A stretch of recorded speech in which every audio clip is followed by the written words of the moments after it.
All right, hold on a second. Let me close the door.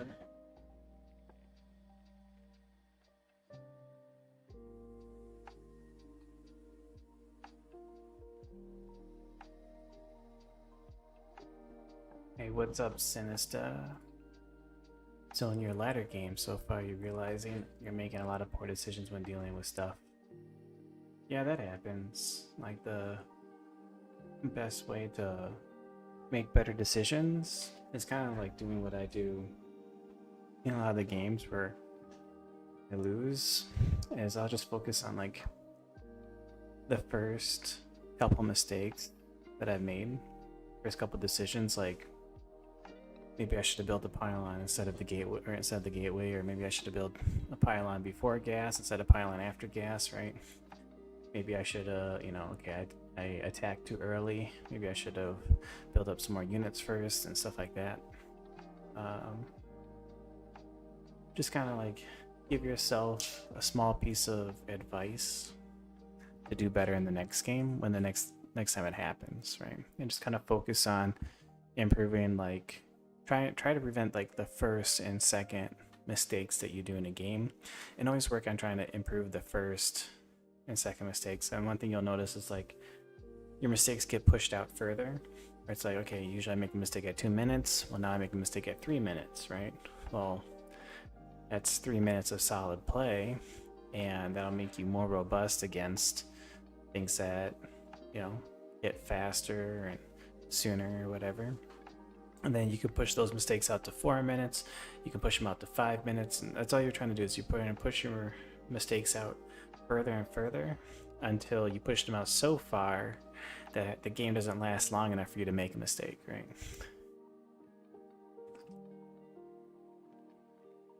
So just focus on some small stuff. And you can always like send me some replays and I can give you some pointers. It pains my heart to get promoted to Grandmasters directly from Masters 2. And I was hoping that because I play so late, like right now it's 11 p.m.,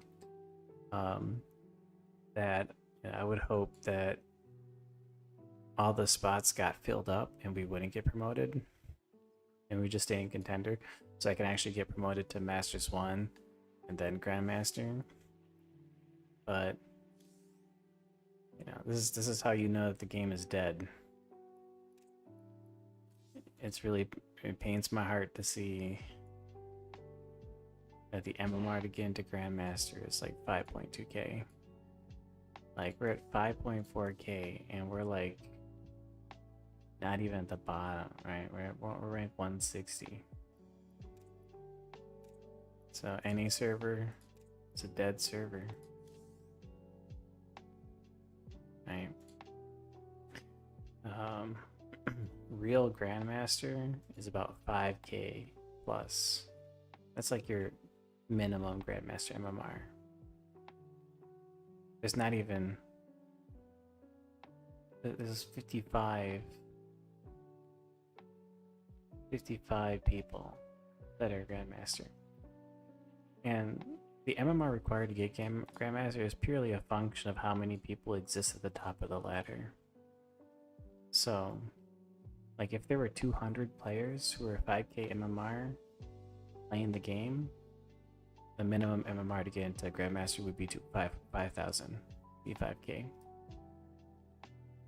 So like all of these players that used to be 5k plus don't even play the game anymore.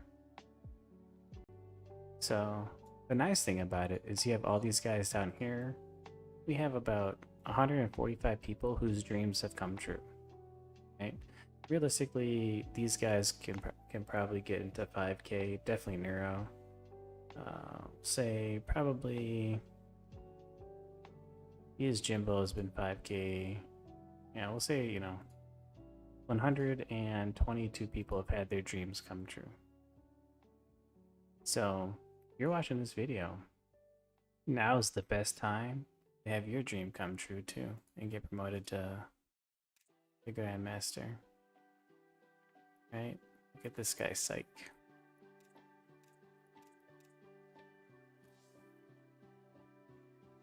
So technically we made it, right? This technically can conclude our playlist. So I guess, you know, if I wanted to quit playing, I can do it at any time. But, you know, I think I would rather, you know, continue to try to get to 4.8k at least. And if I'm still having fun, which right now I am having fun, like losing and struggling in StarCraft has made me want to play StarCraft more often. Like, it is fun to get better at the game. And the only thing that causes me stress is the fact that I cannot play every day or play longer. Like, I want to commit to like some 8-hour a day grinds for like a month. Oh man, I would get back to 5.1k MMR, 5.2k. Let's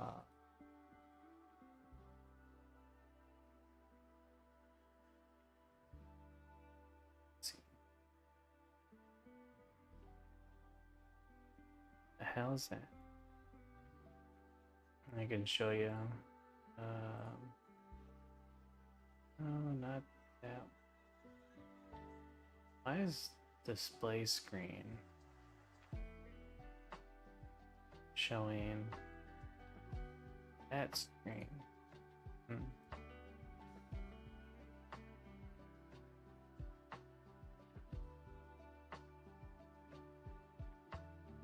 We want, is it this one? There we go. So if we go here to pulse search, type captain.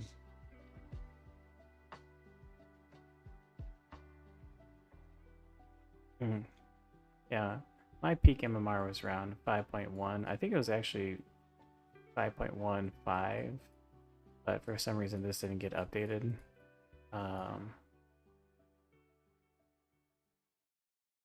Yeah, been 5k a couple times, but I've been closer to 5.2 than this, but this didn't get that update. But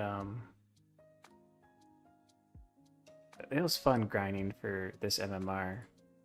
Like, I was really putting in a lot of work, and it'd be fun to get back to there again. Because one thing to kind of understand, like when you reach like a new peak MMR, is you have to grind a lot at that MMR to be able to maintain it. So one thing you gotta think about is like, because I've quit StarCraft and come back to it a lot over the years, and kind of like looked at like what is your minimum MMR, and typically your like default minimum MMR is approximately 400 to 600 MMR below where you're currently at.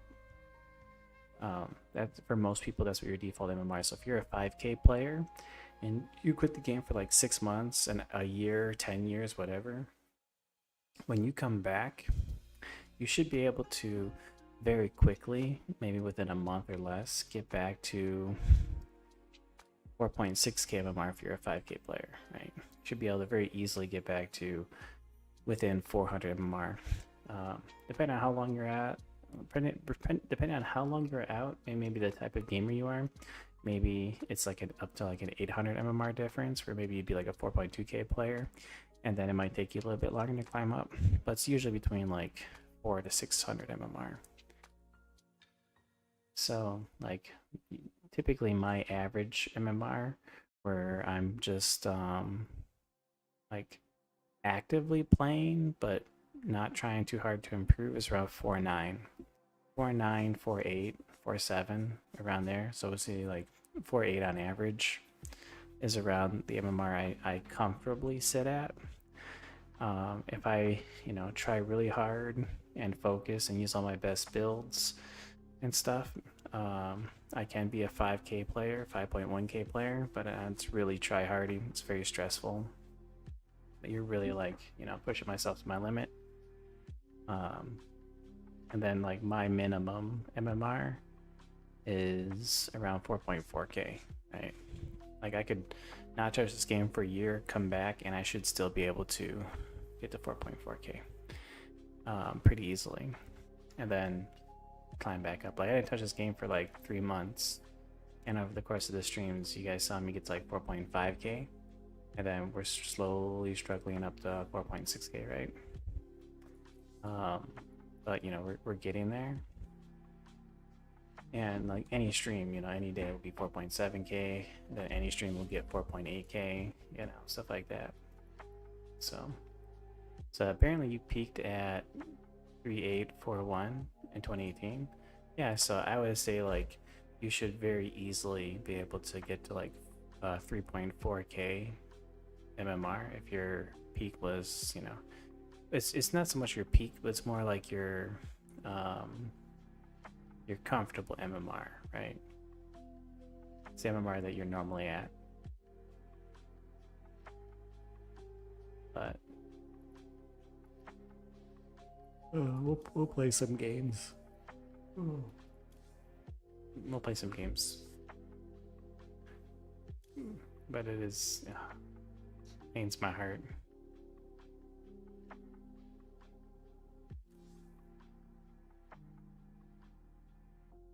Like when I got this, so reason why I have a starting soon screen at the beginning is because when I launch the start stream, I have to go into like edit video and put all the tags in there to put the Lo-Fi Girl, who you should subscribe to, into the comments, so that way, or into the description, because that's the background music I listen to. I go and, you know, make sure I select StarCraft 2 as the game that I'm playing and all that stuff. So when and as far as I know, I'm a pretty new person. So when I launch the game, then I can go and edit the video. I don't really know how to create a video in waiting, if that's even possible. Re-edit that stuff and then start the stream. If I knew how to do that or could do that, maybe I can Google it someday. Then I wouldn't use a starting soon screen. But because it's not like, you know, my one viewer or two viewers, you know, you guys showing up. But apparently you picked that 3.9 as Zerg on one of your alt accounts. Not bad. Not bad. That's like Diamond 1 MMR probably.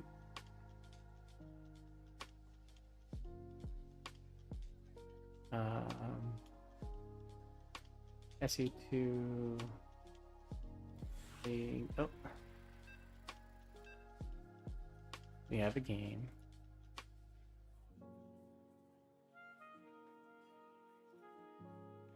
What makes it a little bit more difficult for a player like me to quickly get back up to their normal MMR is I choose to have like a more higher micro play style, and I choose to play builds that are a little bit more fragile, because, you know, those builds I learned how to play when I was in Wings of Liberty and Heart of the Swarm, and I just really enjoyed them. But the downside is that there's some significant vulnerabilities, because either my builds are like really greedy and I try to rely on like higher level of micro to kind of compensate for my greed, or they're very like all-in-y and they require, you know, my micro to be able to pull off. So whenever you pylon scout, you always want to poke up and pretend you're cannon rushing, because this will bring a guy down from the bottom, and he's wasting mining time doing this, and that mining time is proportional to the amount of mining time that you've wasted going earlier, with the added potential benefit of him chasing you longer than how far that you ran, in which case you actually get a mineral advantage. It takes about 30 or so seconds, like this is what, 43, 36, something like that seconds to get across the map. So if he chases you for longer than that time, um, which is pretty easy to do, then you actually can get an advantage by pylon scouting. Like your timings will be off by a little bit, but his timings will be off by a little bit more. So, yeah.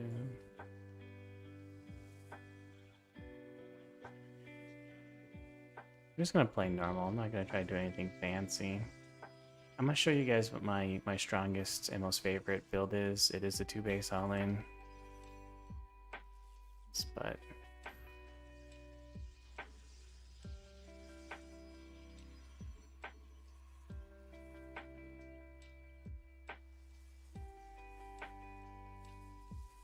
alright, cool.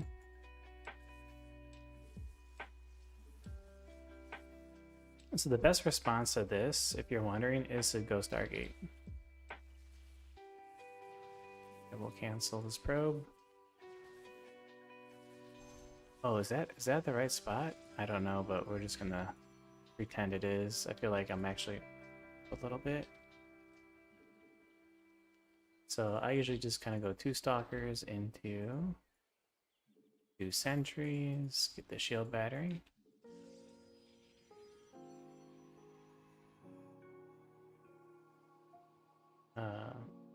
And then I like to go for blink. And then because the best response is to go for Oracle, we'll get 1 shield battery here. We'll keep 1 guy over here for the Adepts. We can bring these a little bit more forward.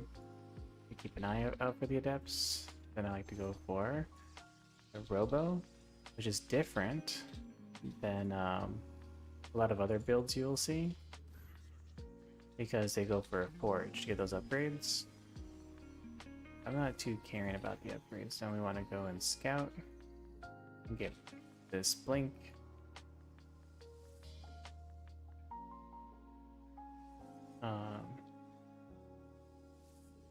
Cancel. I like to make 2 Adepts next. He warped in the wrong thing.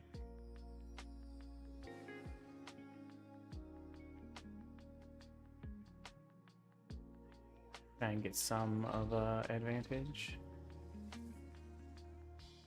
We'll go for the Observer.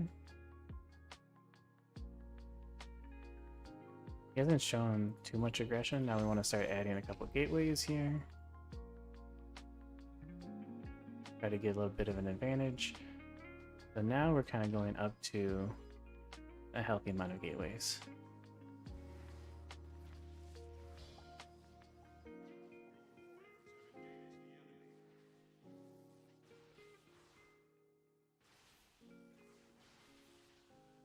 All right.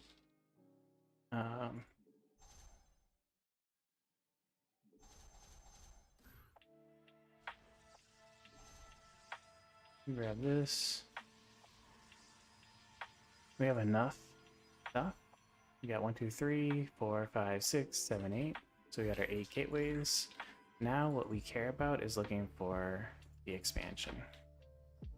Now with this build, either he will expand very stupidly, in which case we'll just go kill him, or we expand. We guarantee a faster expansion. Right, so he did the normal thing where he just like, I'm playing Protoss versus Protoss, so I'm just gonna expand. But what he didn't do is see all my gateways, you know, which is what he should do. And he's just not gonna be able to defend because we have more production. Even if he has more stalkers right now, we have more production. He's got a lot more immortals, which we're okay with.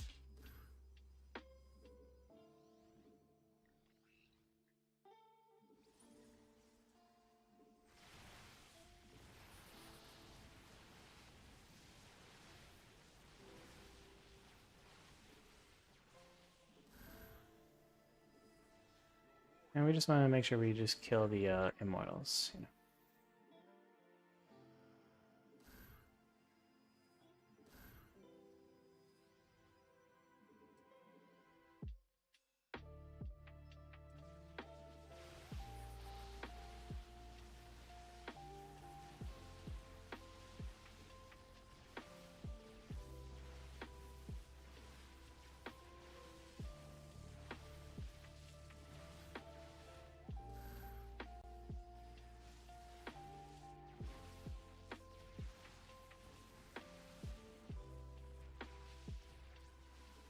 the hardest thing about like doing this build, reason why it's a higher level build, is because a lot of people get afraid when they see a couple immortals. They're like, "Oh shit, there's 3 immortals. Like, how do I not lose? You know, he's got way too much stuff." And the answer is, you just focus fire the immortals. It's literally the answer.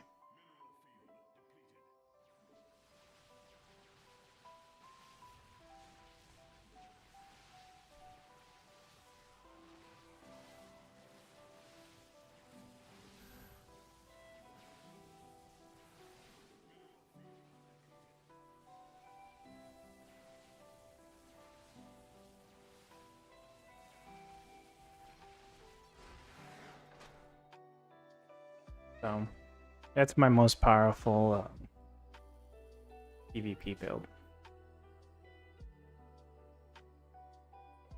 The highest win I have gotten with this build, or a similar version of it. Reason I say a similar version of it is because, you know, the stronger the player is, a little bit more you have to work for it. Is 6K. I beat a 6K player with it. Do I still have that replay here? It's definitely in my replays folder somewhere, or my Discord. So if you want to see that, it's in my Discord. It's a pretty I can show it on stream if you really want, Sinista. Or whoever types in chat, I'll show it on the screen. But I beat Rocker with it one time. He was just trying to have a fun game. I all-in'd him. So I'm definitely not better than Rocker. It was my highest win in PvP. Was being a 6K account. It was like a couple seasons ago or so. But you know, I beaten 5.5Ks, 5.6Ks. Yeah. Like I said, my PvP I showed you guys last time. I can show you guys again. It's over 70%. I'm not good at PvP, even though my win rate's really high. The best way to say it is, I'm not good at PvP. Everyone else chooses to be bad at PvP. And I just exploit the fact that people hate PvP and they're bad at it. So if Protoss players actually enjoyed PvP and actually tried to be good at PvP, I would not have the win rate that I do. I would not have like a 70 to 80% win rate in PvP. You know. So that's probably the best way to say it. Like, you want to see like people who are actually good at PvP, you watch like, you know, professional players. These guys will. What is wrong with this position? Like, I'm off by a grid space every single time.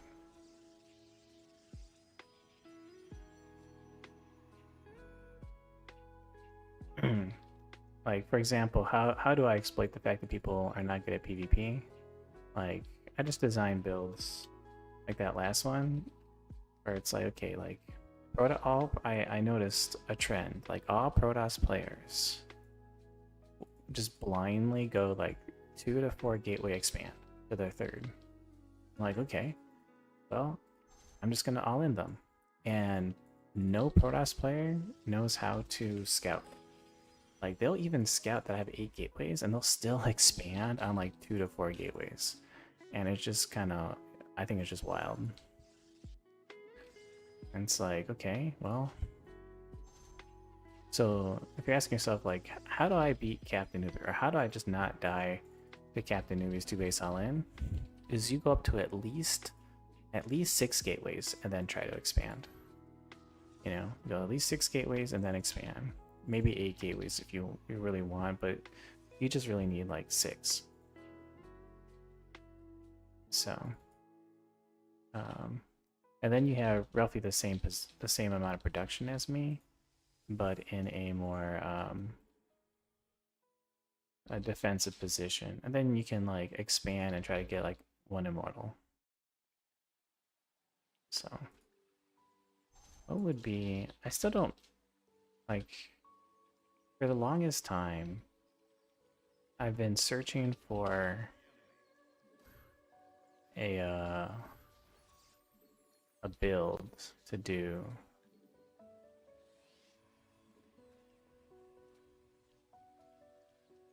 For ZV PVZ that I like that isn't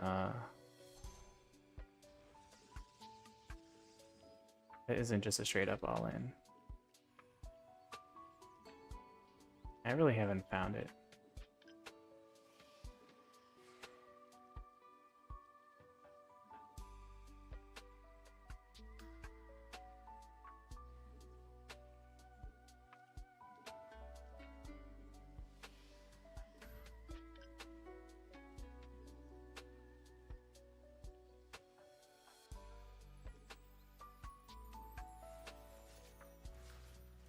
Oh, this is sick. Whenever I see a lot of links like that, I usually like to still dive in because that's the worst thing you can possibly do. But the smart play is actually just to go home and expand. It's actually the correct thing. So a lot of times you guys might be wondering, like, is it better to just go with the pylon or the nexus? A lot of times it's better to go for the pylon first before the nexus, just so you can get it up a bit quicker and be able to get the shield battery down in time, but also kind of get this block off.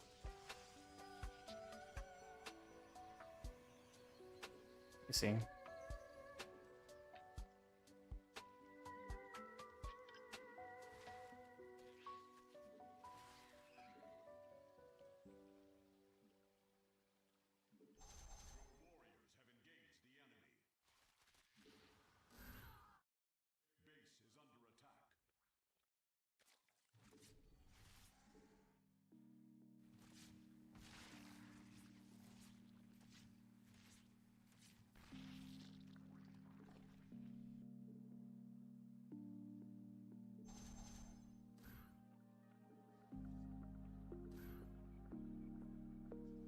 We'll switch out the weak one. That's weak one.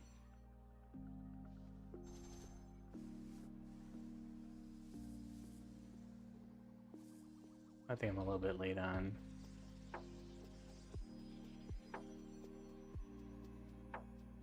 These gases. Another couple queens, which is good.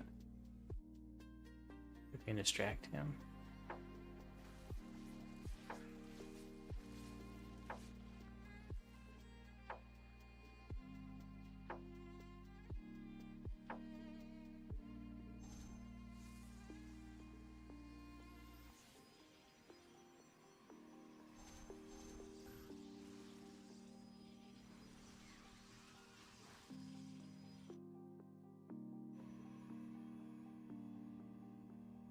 And essentially kind of what we're looking for over here is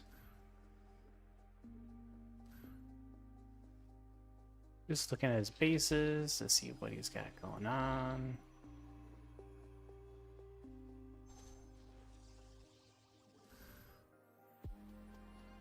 Pick off some drones here and there.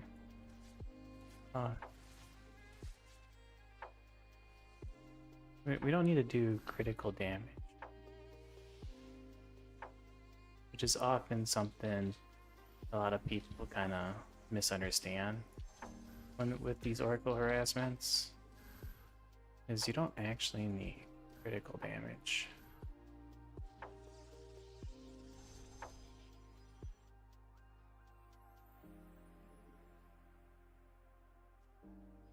Now we want to save up oracles to protect oracle energy to protect our stalkers. We got blink.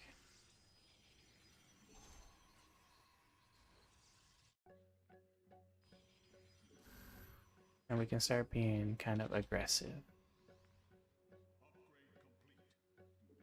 Go like this, this. We'll try and take out this base over here.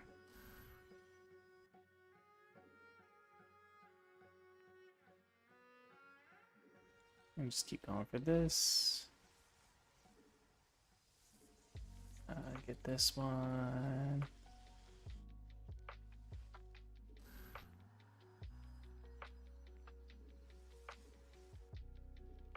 Maybe we'll add one of these guys.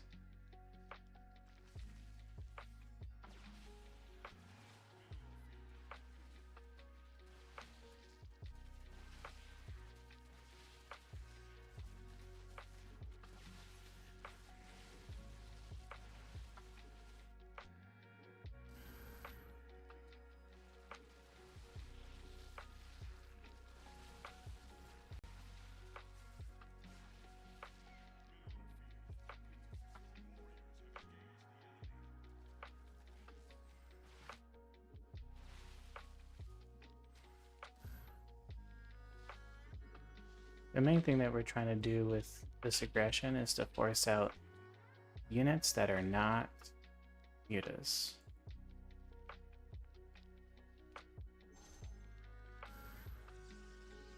Sadly, we lost one.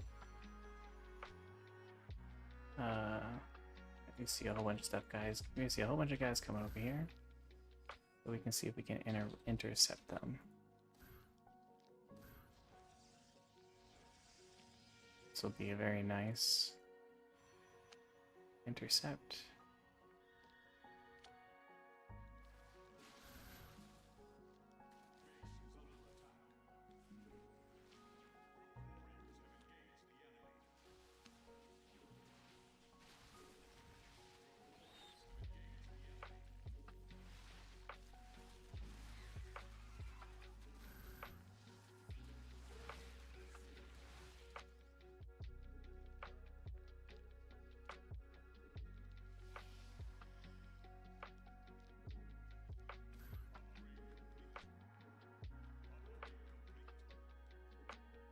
It's very easy to forget to expand.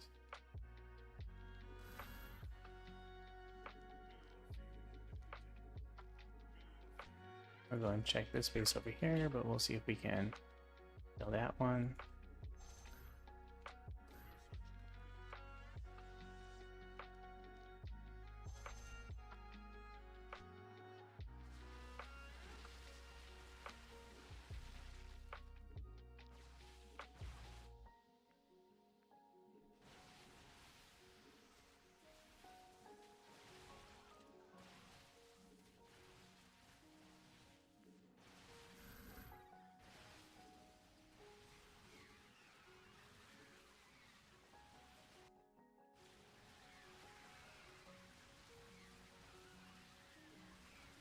Wings are okay, but once you have a healthy amount of Blink Stalkers... Oh, that might have been too much. That blink might have been too much. Maybe not.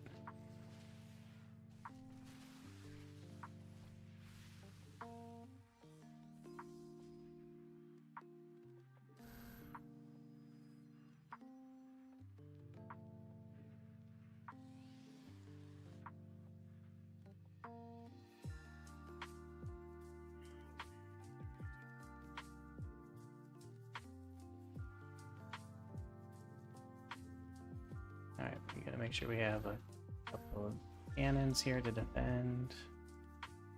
Separating these guys here.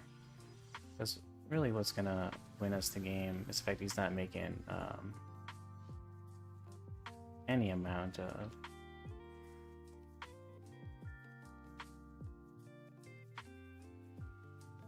Bane lanes.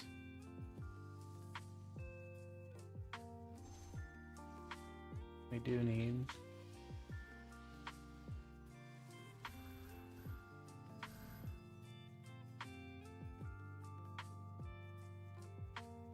more gateways.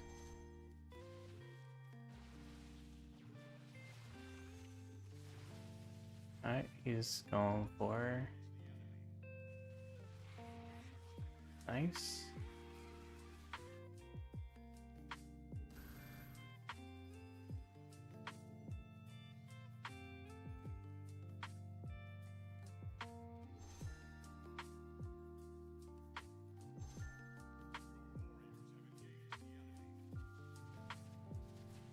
Mm-hmm.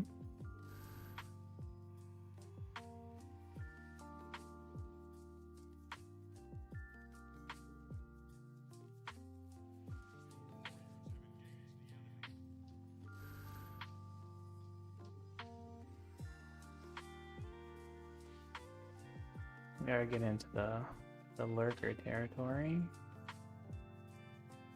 And we really don't have a whole lot of reduction. So we could start slowly going for air. They're maxed out.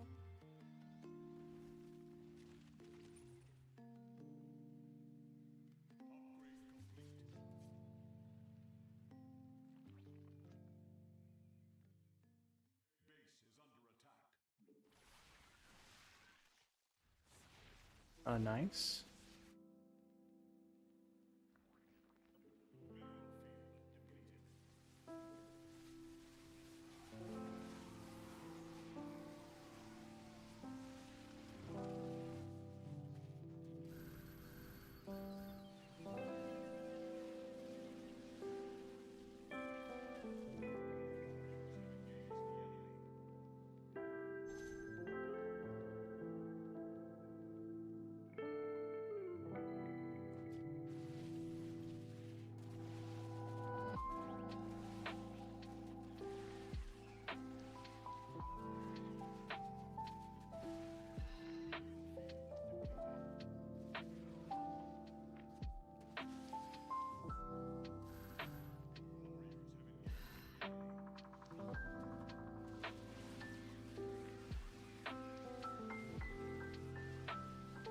I'm blanking to flank.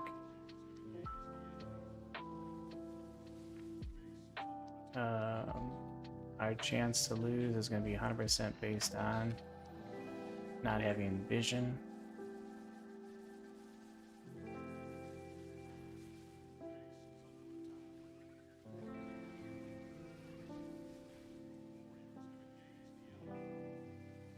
Oh my god.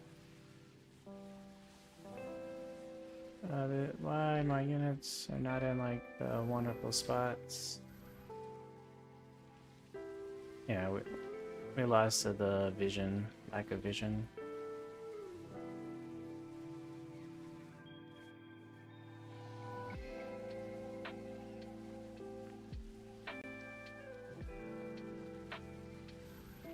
We should have won this one though, the game. Invisible siege tank. This is how we lost by accident. We had a little bit of miscontrol with our army and we ended up losing our oracle by accident. Because I had some unit control issues.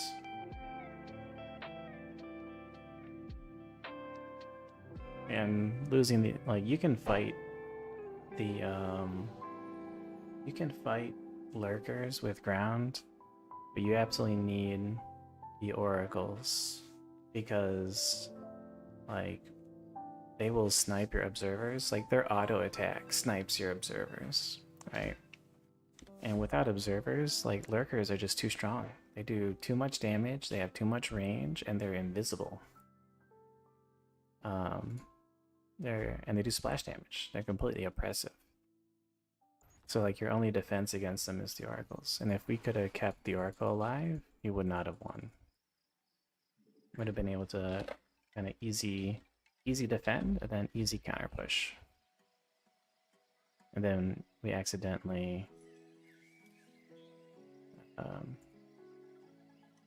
moved our army where he had 2 lurkers set up, which was really good for him. You know, the 2 flanking lurkers. We tried to go snipe it, but we couldn't snipe it in time. So he like reburrowed. They reburrowed too quickly, but he reburrowed them. And then we just couldn't like move our army. We had some trouble moving the army out of position, out of the lurker position. So those lurkers were just getting massive shots up on our army. Plus our army was out of position. That's kind of the running theme with a lot of my losses. It's just that my army, it's less so that my army is strong enough. It's just more my army is just out of position.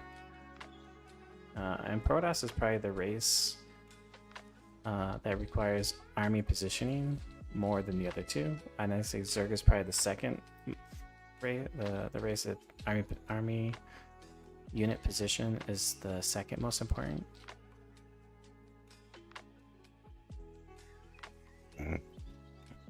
Alright, so whenever you see him go like this, we're going to start a Zealot and rally down here, just in case he does do the Engineer Bay block.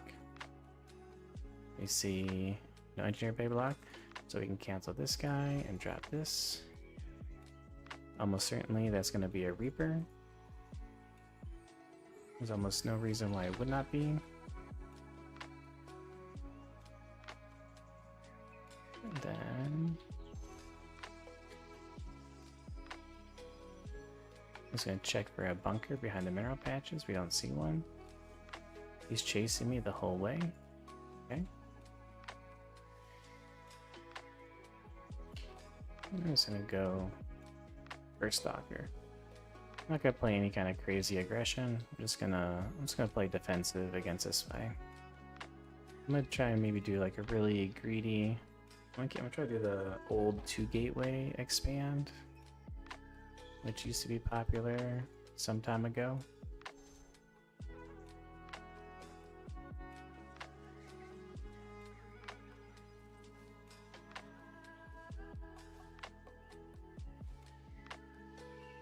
Okay, we can escort these guys down. It is a 2 gas, so we definitely need to get at least 1 shield battery here. And I would recommend getting like a shield battery over here because of the Hellions, the potential for Hellions. So, alright, we do see some crazy shit going on over here.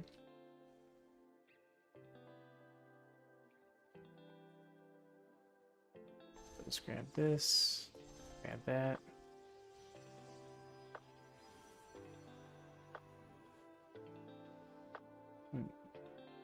I don't really see if he's got like a tank or something. It is a tank. Okay, cool. So we're definitely gonna need more of these things.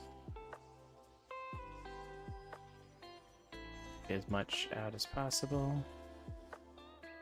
So there's gonna be some weird, I think, 1 base all-in.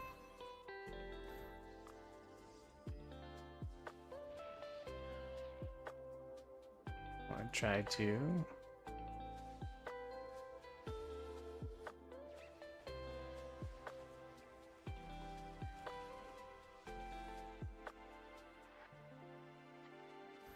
build backup shield batteries.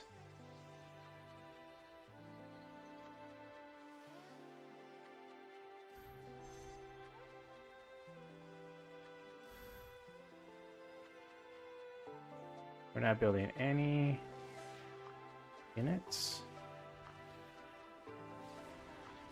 Let's keep building shield batteries to buy some time.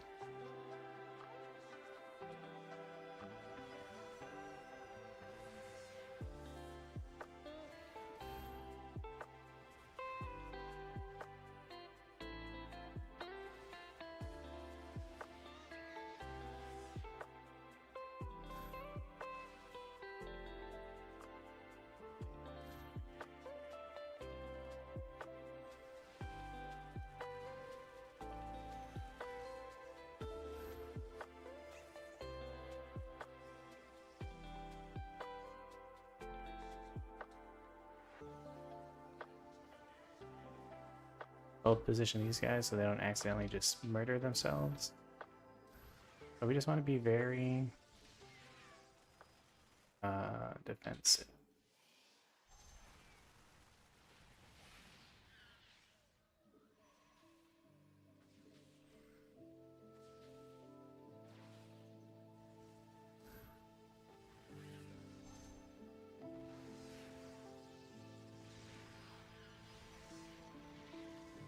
Try to get the biggest possible army that we can and wait as long as possible.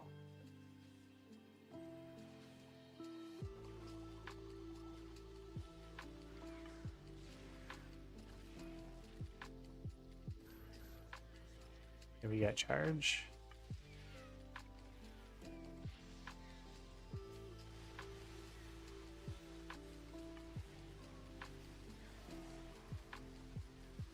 What the fuck?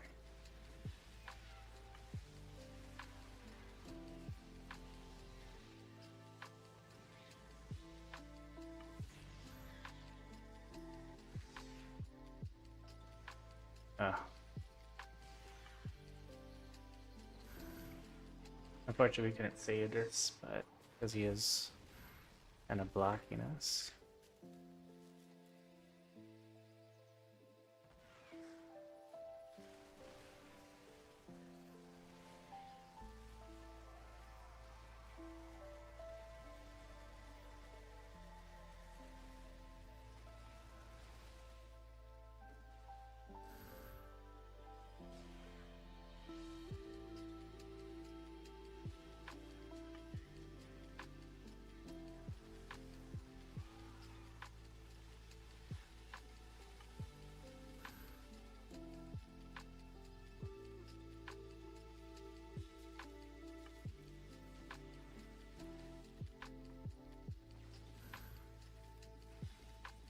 Damn it.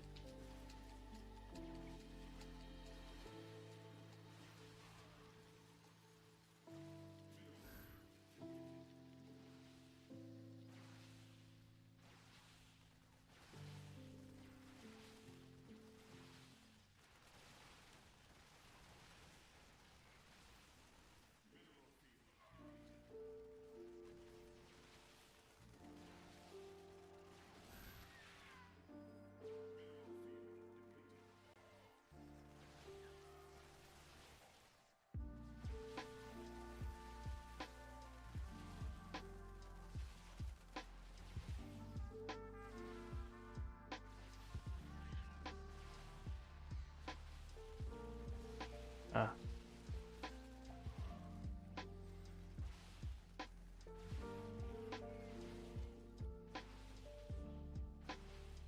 I don't think he's got expansion just because of how much how many units he was building. I don't know. Has he? You tell me. But hopefully this was kind of instructive, because I know you were maybe having trouble against similar things, but the key is, like, you always want to wait as long as possible to engage. You want to warp in as many units as possible. You want to make sure you have all the right tech. Like, I waited until I had charge. Charge is not necessarily required, but it helps a ton. You want to try and, like, delay. Like, we use the 2 stalkers to try and, like, kill, like, the Reaper, to soften some units up, to just buy time against him. And then when we went in, we tried to pick off the most important units. We tried to pick off the tanks, we tried to pick off the Liberators. We picked up Liberators first because Zealots can't kill Liberators. So we let the Zealots attack whatever they could. And, you know, we're going to try something a little different. We're going to go for the 12 pylon 13 gateway build. And see if we can bamboozle this guy.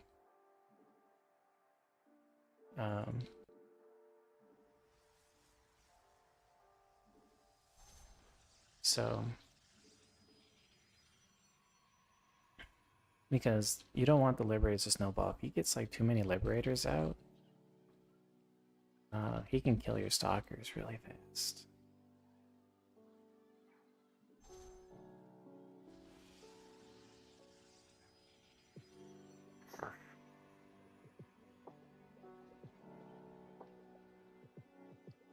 So we're gonna try and we'll do a 1 base against this guy. We'll do our own 1 base play.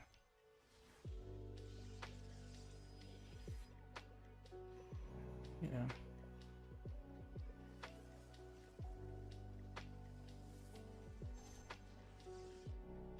He's going for the Engineer Bay block, which is fine.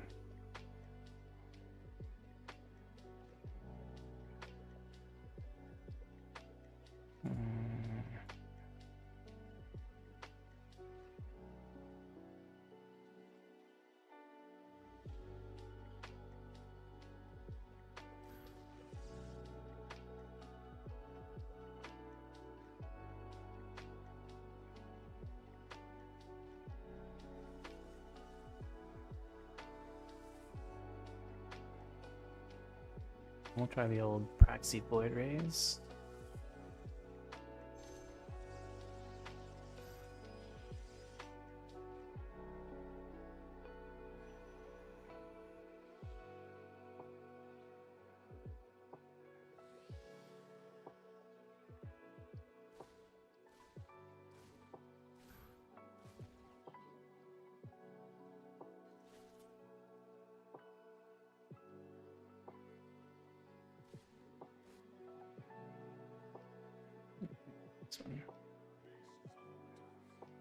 I was hoping to get that one pylon down, but he's trying.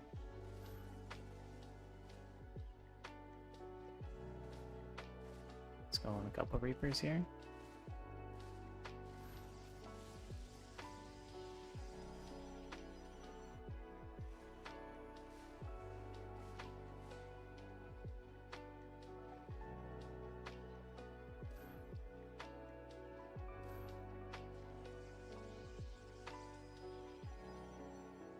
Alright, he did cancel.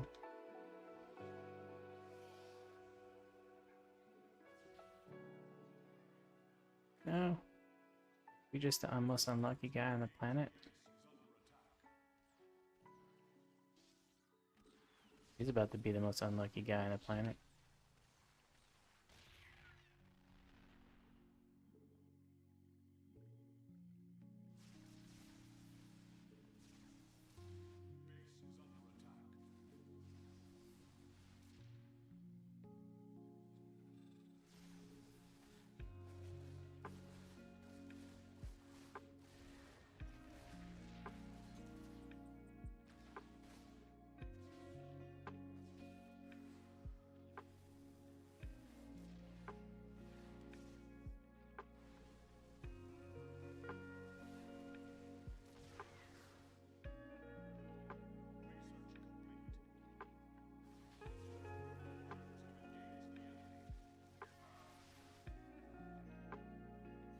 Damn, there.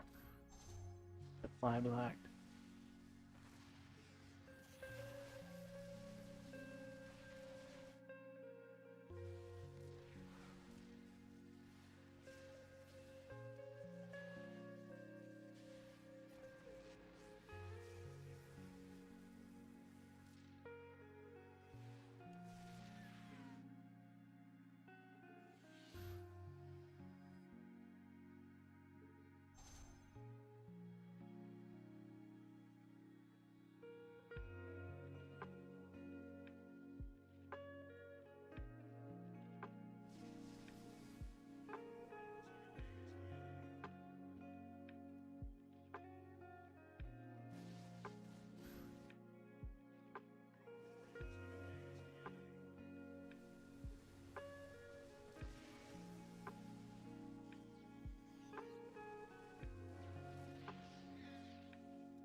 Game over. I don't normally do that build, so my execution of it is not great. Like we got supply blocked, you know, we lost 3 probes.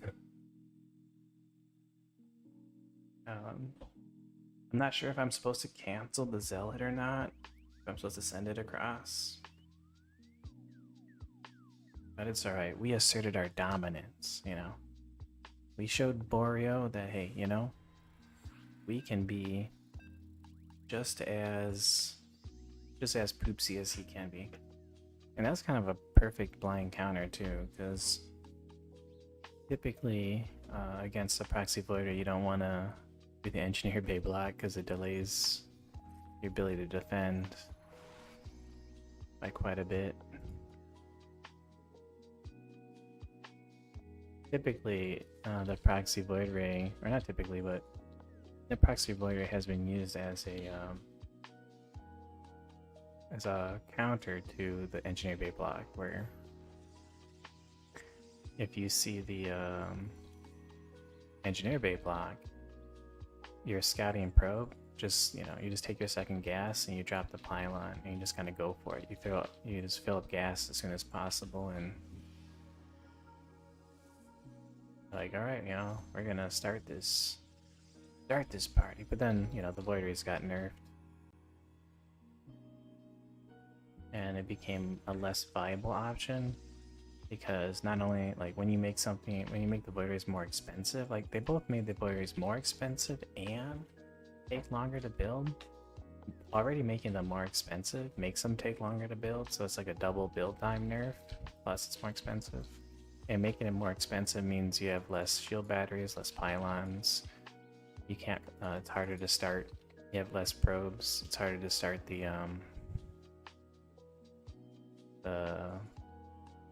Stargate right away.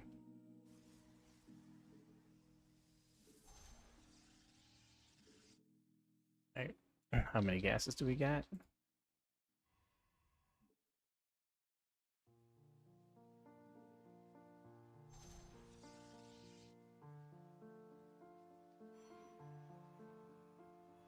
I wonder if we can do the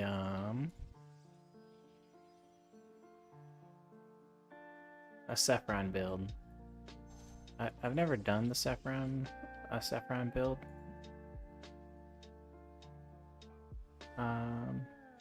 Oops. But Sephiron has like I don't know if he like how fast he makes a reload, but he's got this build where he goes like fast disruptor, and then he like walks across the map with I think like 3-gate disruptor and to get some like good damage. And possibly just win the game. Alright, we see the expansion. A bit later of an expansion than I would have expected. Because like technically we could kind of run in there and cancel it. So, okay, I see why. That's gonna be the Hellions. So we'll do what the real response is. If you see that, luckily we did get to see it.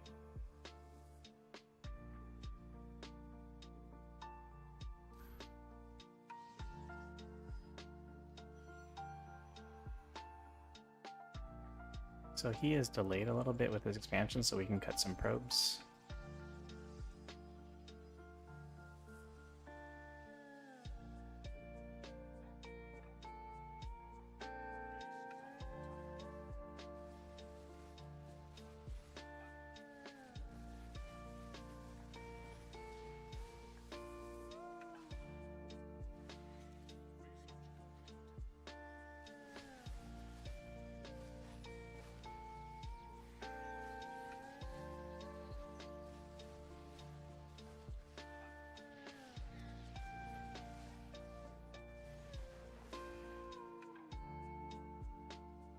Holy fuck.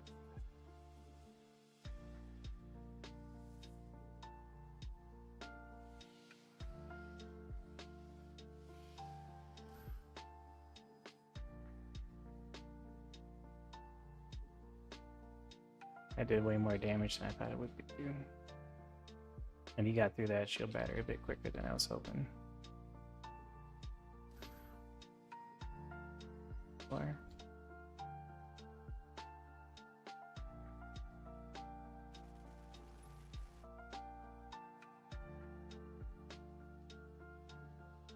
oh no, in the shield block. Oh no, shield block, but the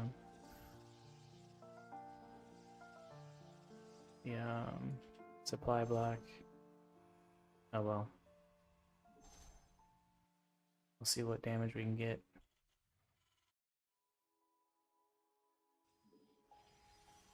So sad.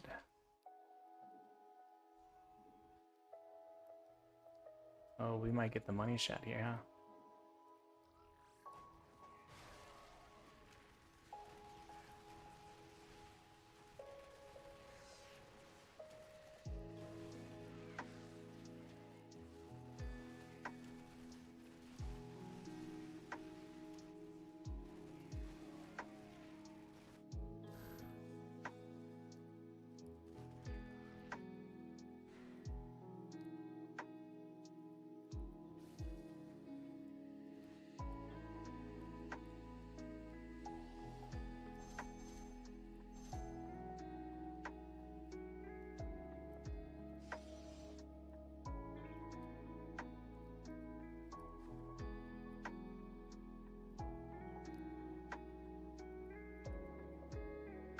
Probably not too happy of a camper with that one.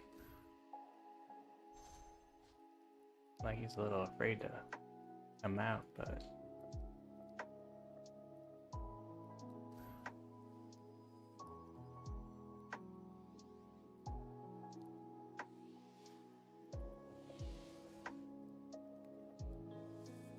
we don't have enough gas to go for Colossi, so I'll just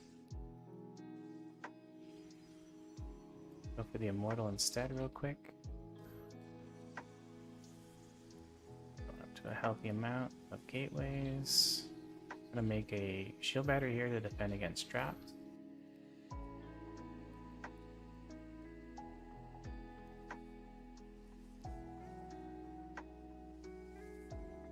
Maybe go on the map a little bit, but we gotta be careful. Here comes traps.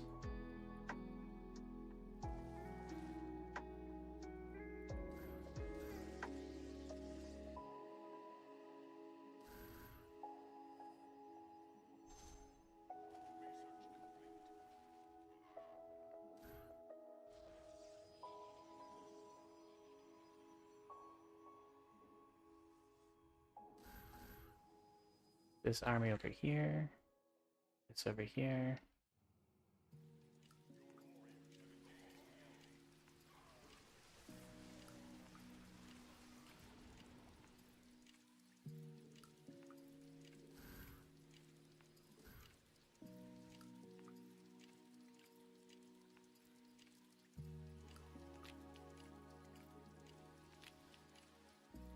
I think he cut too many corners.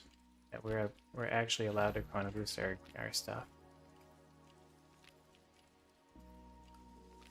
I'm not getting Colossus range right now because I just want to beef up my army and not die. So I'm gonna stay in a defensive position because he could be lurking around.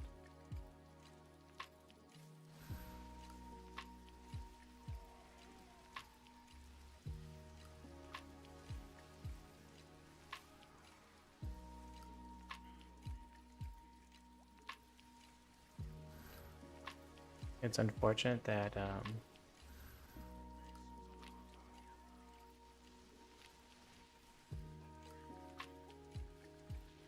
Terran units are incredibly cost efficient.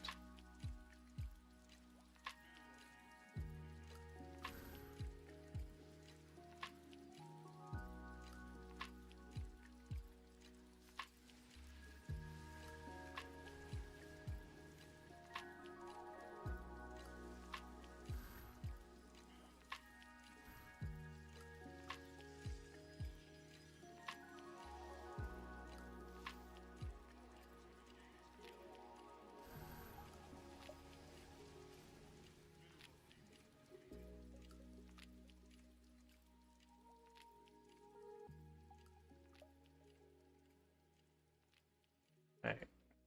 We just have to make sure we don't accidentally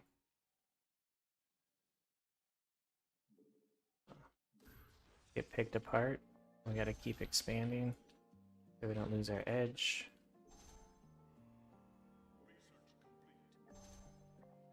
Keep up our expansions.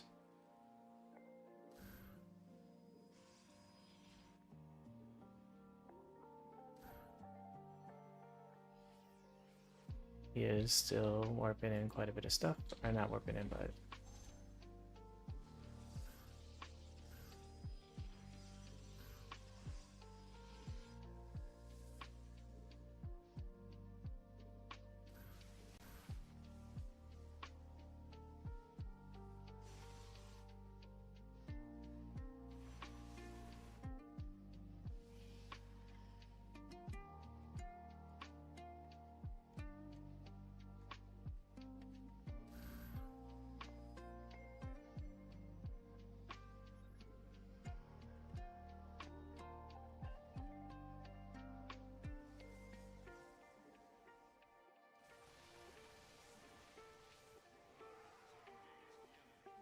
holy shit.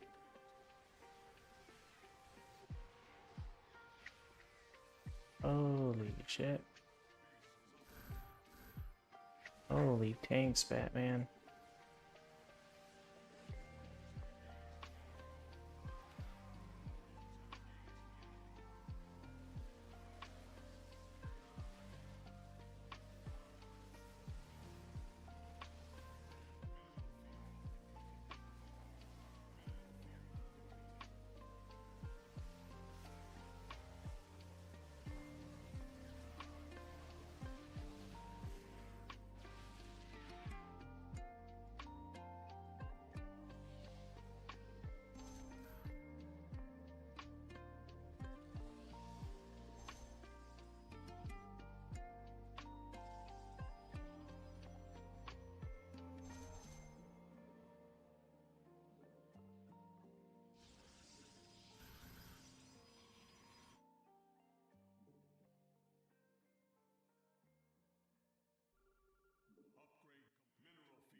We definitely need more gateways.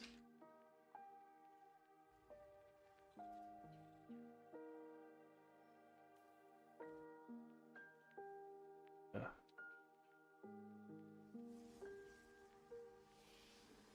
That's a pretty good position for him.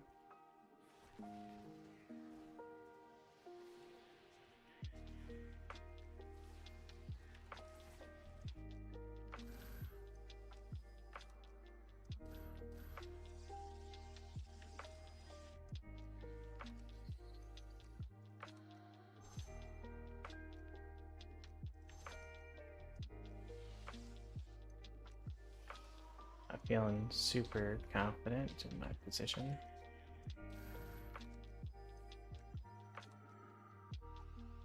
Because he is rocking quite a bit of the tanks. We don't have the best defense here, so we are in a little bit.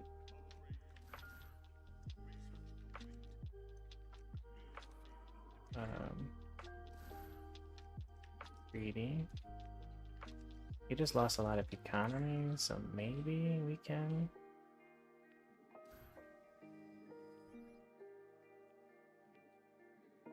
do something.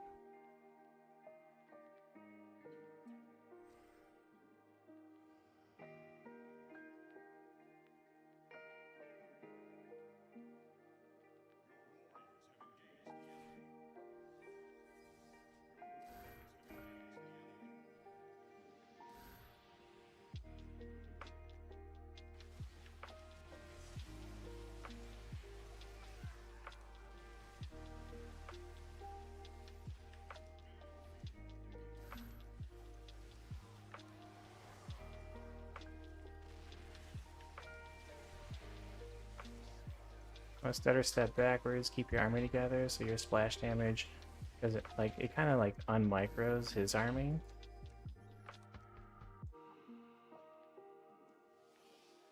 Make sure that we have a follow-up.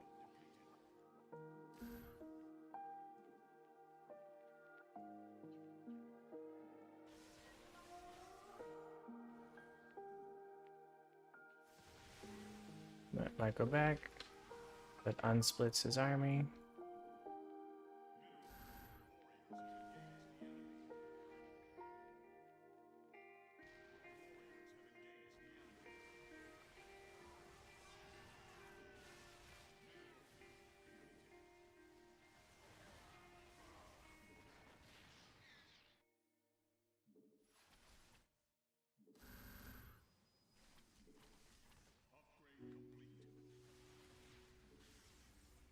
We'll just use the Colossus as a range. We definitely need more gateways, because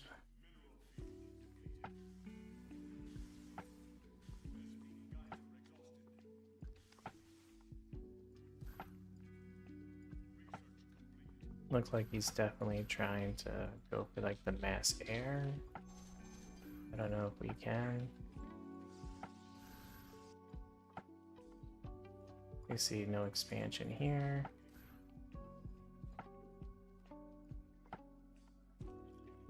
Just get a couple of these guys. We got this.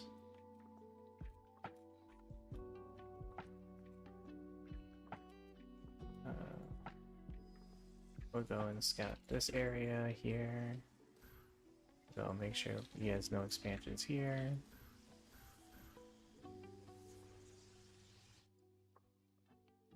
Maintain some sort of presence on the map.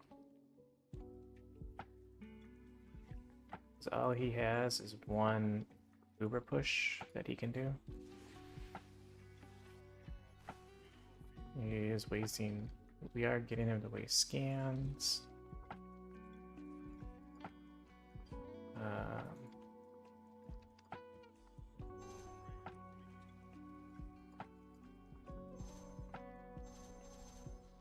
We're just kind of going towards the late game, even though we probably could kill him.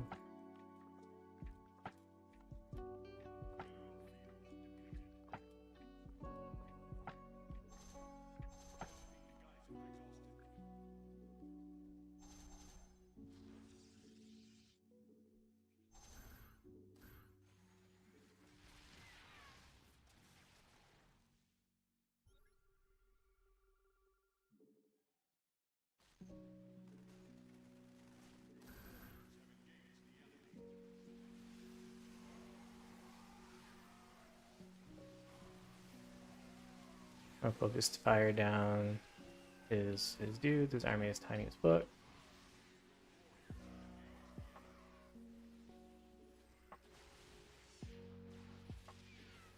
Making all those liberators means he can't really make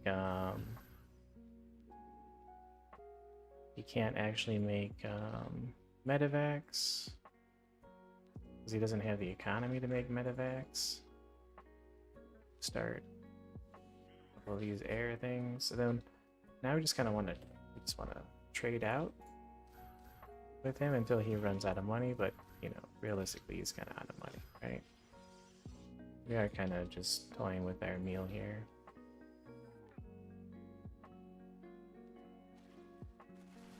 So we can take kind of cost inefficient trades just because he has no money. Like our army supply is max and his army supply is like 60.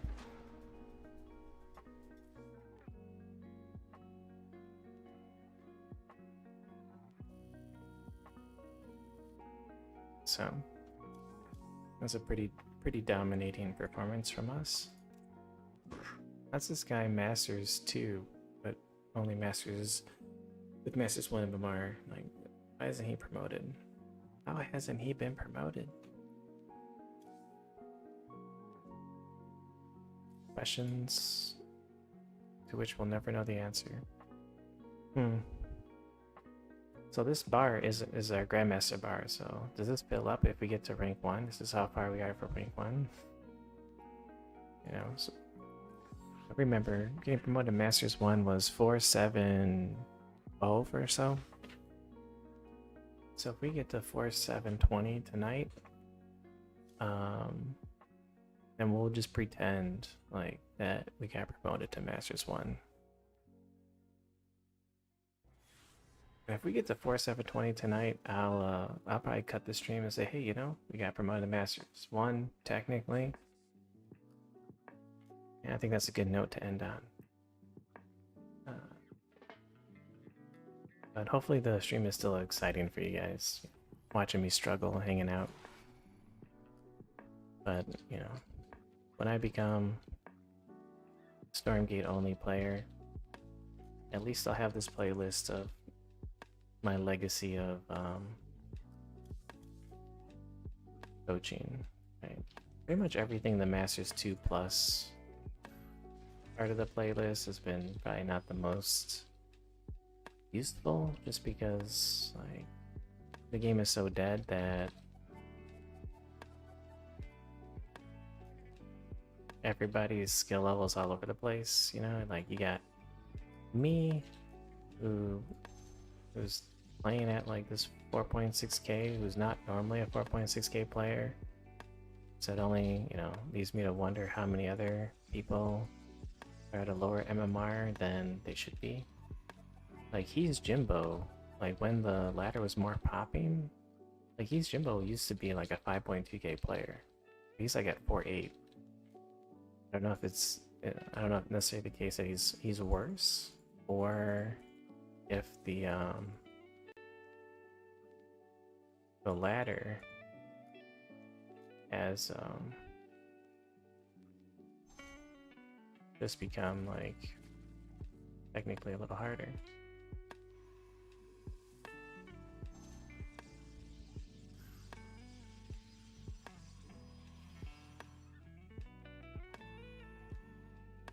I'm gonna do the greedy defense. Nope, I don't want to do that. Oops. Cancel that. Greedy defense is gonna be just basically one zealot.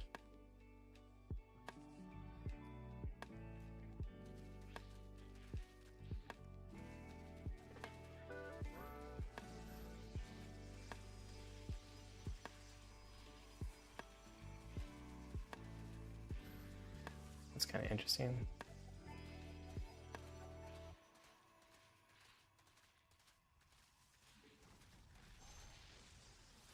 Psych.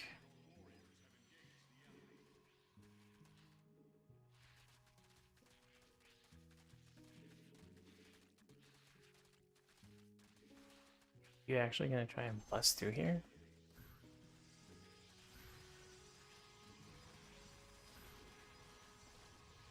Oh.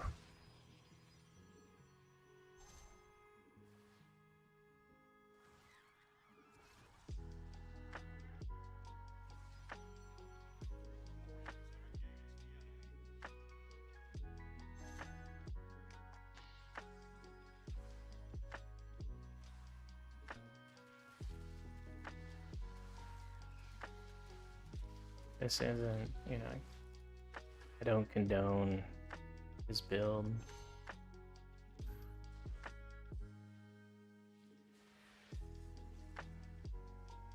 Oh, damn.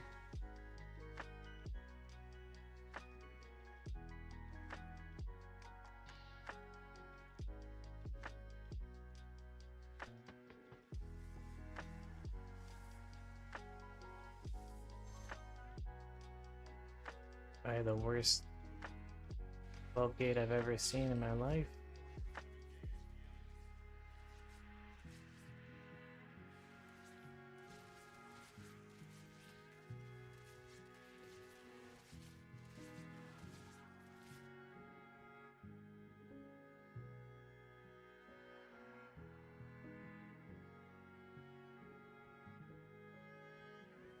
So here I'm just trying to technically get more done, but you know, it could be putting me further behind to do it.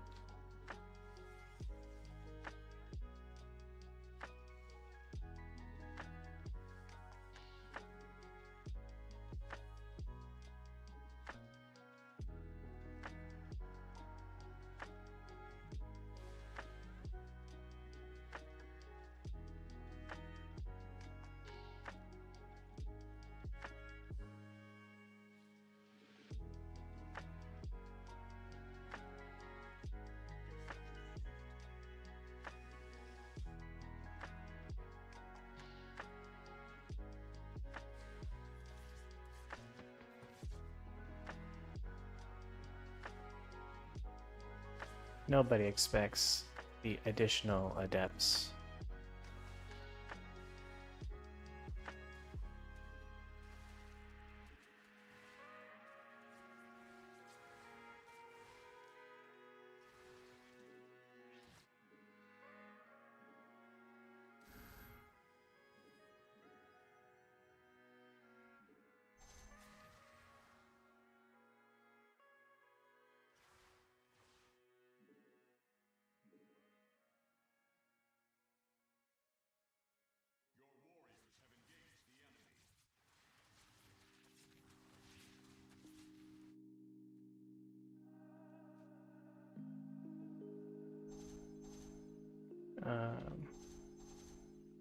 We are pretty far ahead.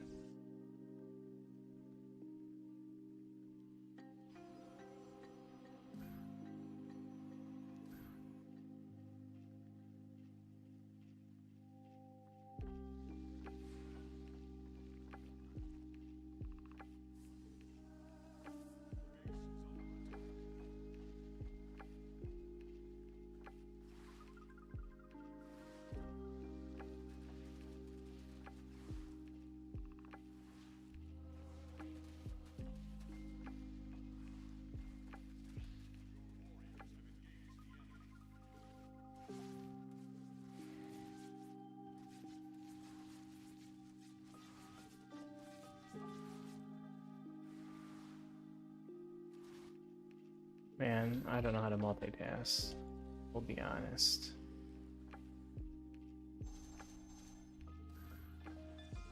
But I don't think I need to.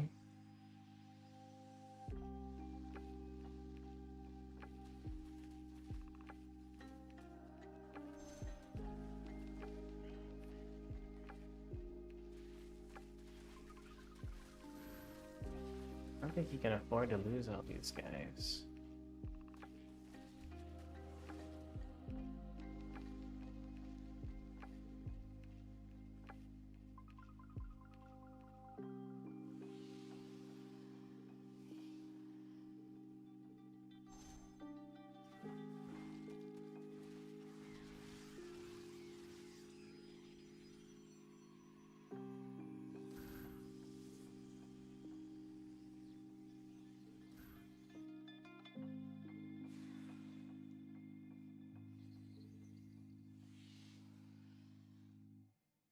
I feel like he is gonna go. He is gonna try to go like Mutas.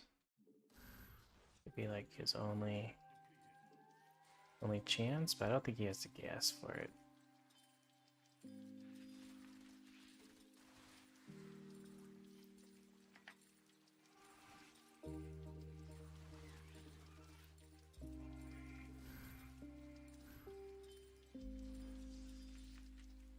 I guess it technically doesn't matter.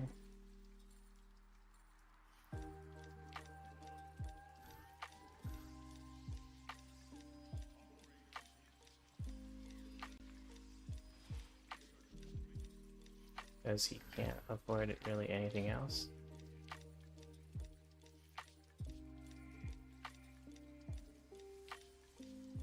But he's definitely gonna try to see if there is some miracle that he can do.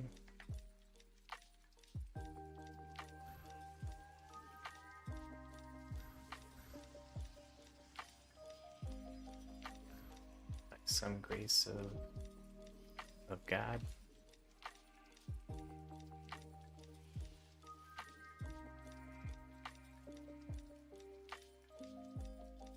Actually, we'll just go full all in.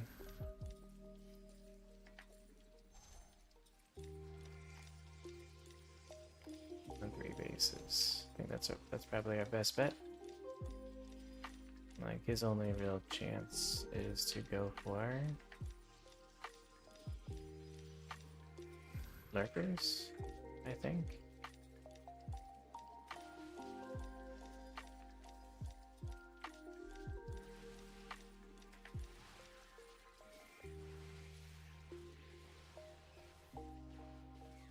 Or just mass Zerglings.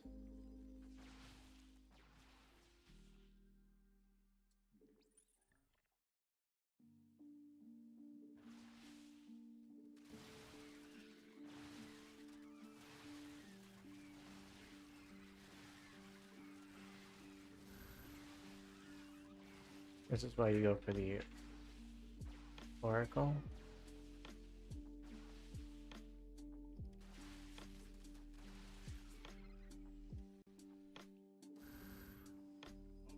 We also have +1, so yeah, I think we have the critical. I think we have the critical mass that he can't kill us anymore. We can pretty much just eat all of these lanes, and the GG should be coming pretty soon.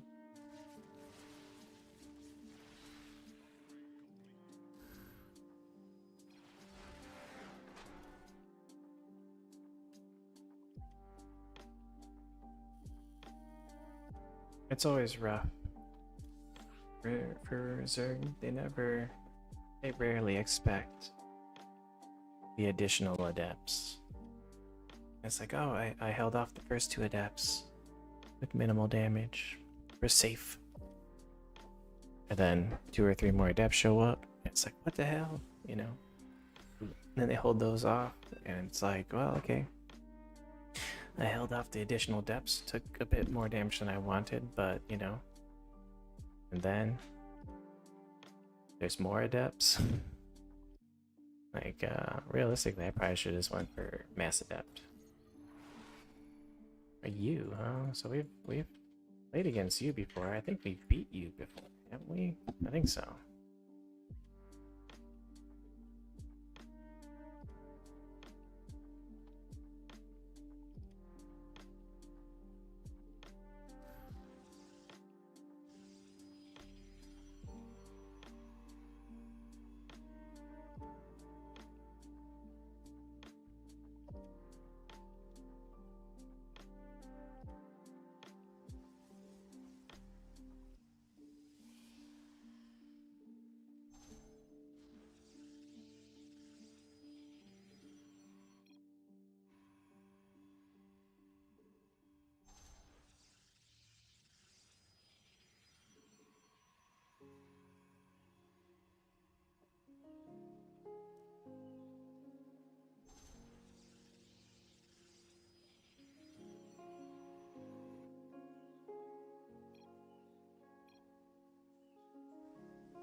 It is true that it is always easier to get promoted beginning of the season.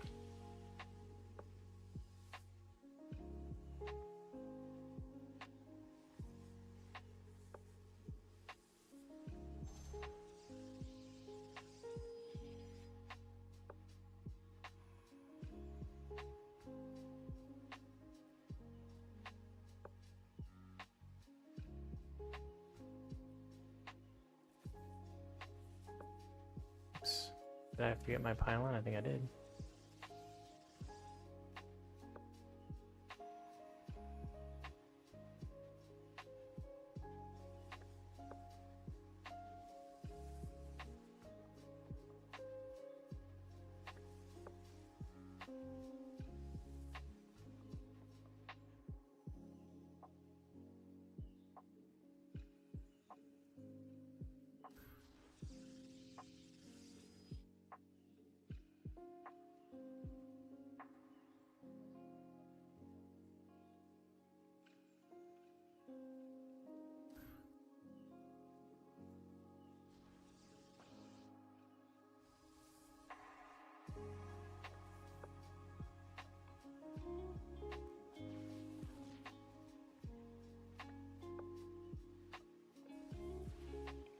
Almost certainly is Hyper 1 going to be going for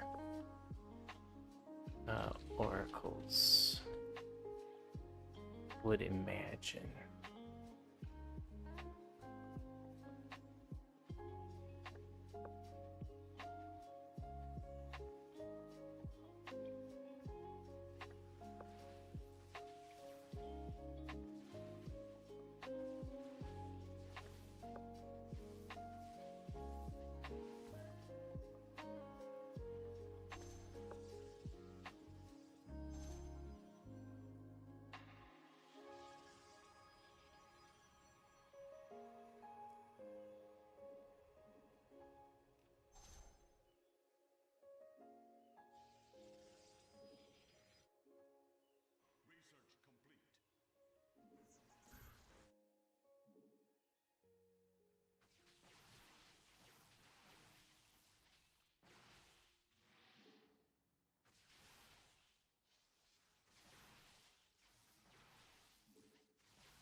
It's being a little aggressive to maybe scare him a tiny bit.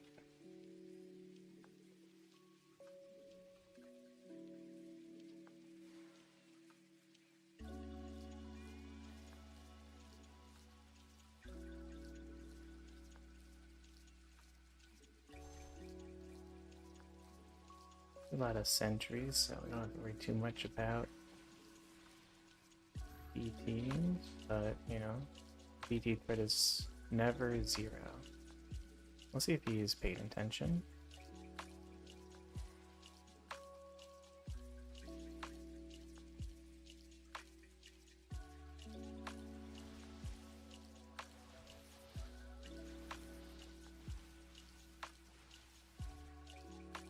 Yep, nice.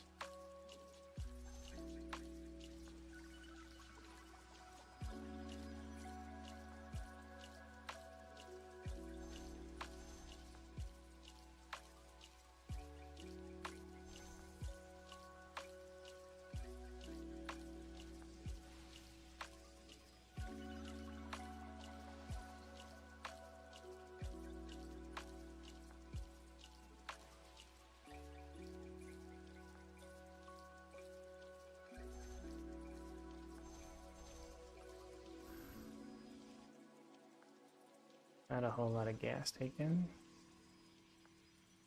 Could be trying to push me.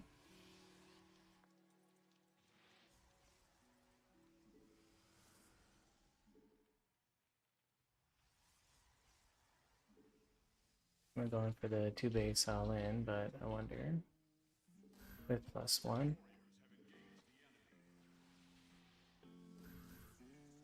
And we actually got supply blocked. So I'm really interested in his gateway count. So he's just now going up to a bunch of gateways. He did this on 3 bases. So if we didn't get so supply blocked, I think we'd be in a pretty good position.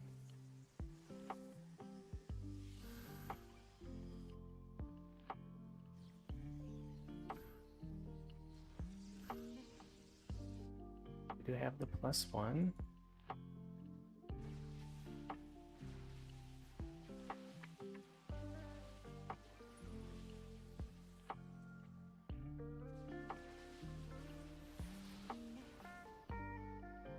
Oof, he did get.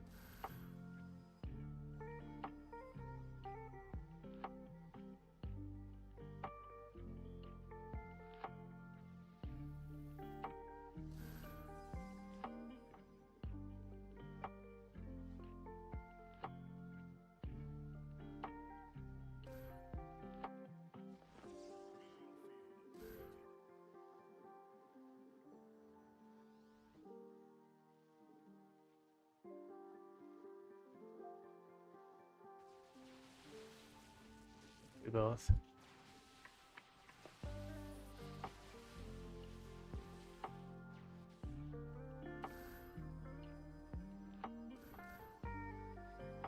What's really nice in these wars is having the zealot.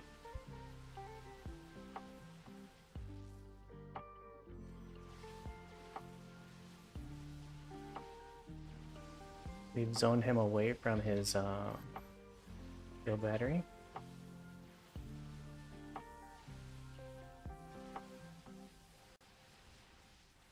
Oh shit, we fucked up. Fucked up.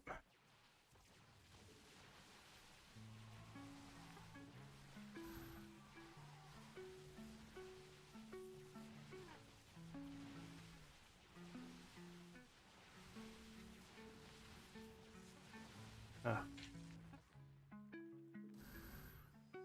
I fucked up that one pretty hard. Oh well.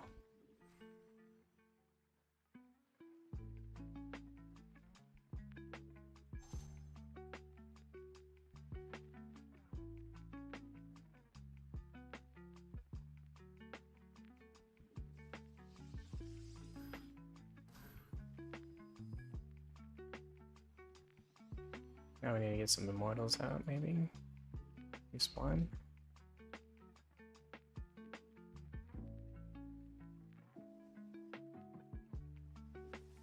What is his pluses? He doesn't have +1.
That's kind of a nice attack.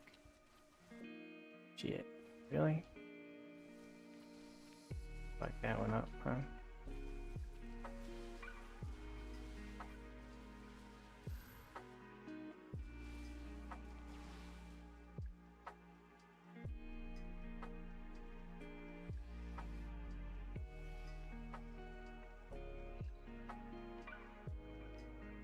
We did sacrifice quite a bit of army for that, so maybe we can make him get a little bit. See how greedy he's being. Or we will see how greedy he has been.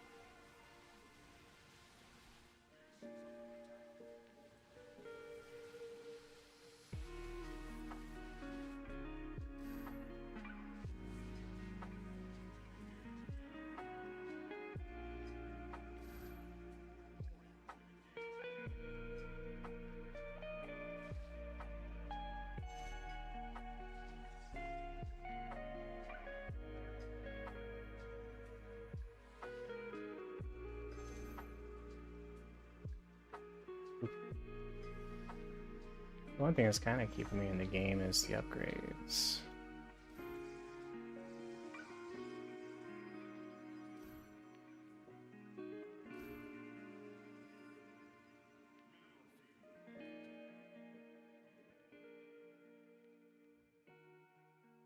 Do need to see.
It is a tough game, we'll admit.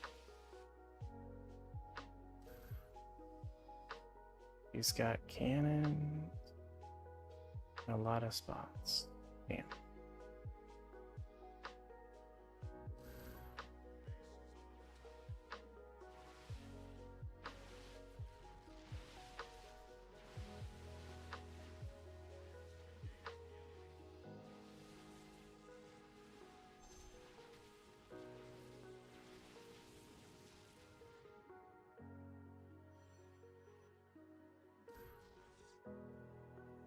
I was hoping the DTs would become a kind of an equalizer, but they're not.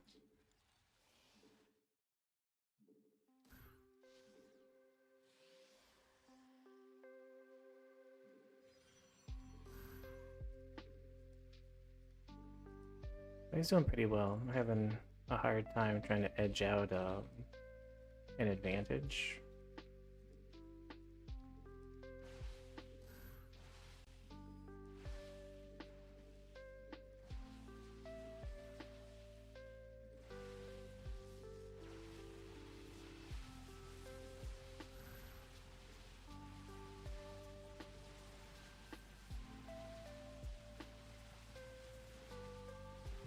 Okay, good game.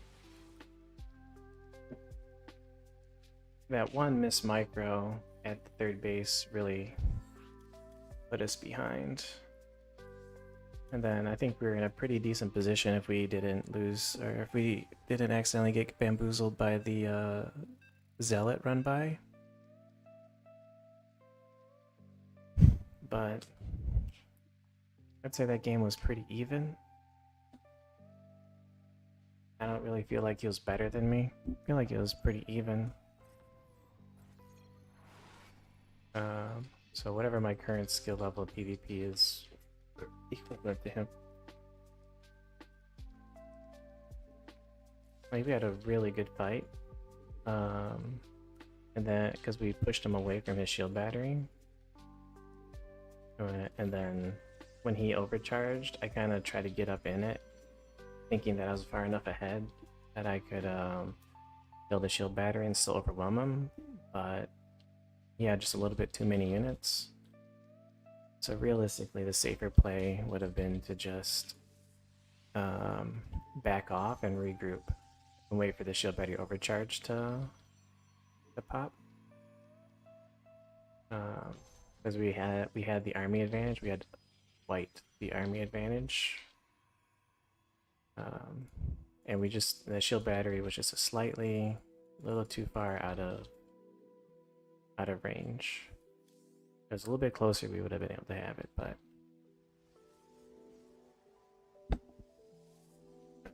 But that dive, essentially that dive equalized the game, and well, I didn't lose all my advantage. I just lost the ability to attack him. And then after the dive, the zealot harassment put us a little bit behind, but not too far behind.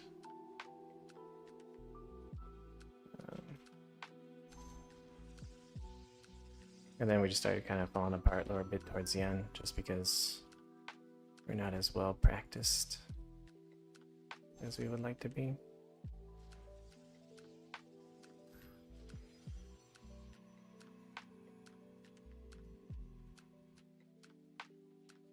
Still a little bit of minerals here, so if we die, we don't die in vain.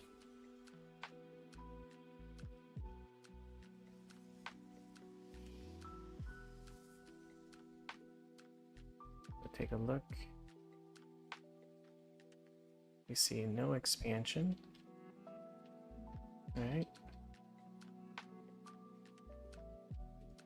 So this is a potential for we see no expansion, so this could be the like SCV pull type of deal. So if we wanted to be maximally safe, we can build the shield battery in our main. Mass Reapers. Alright. Shield battery in here.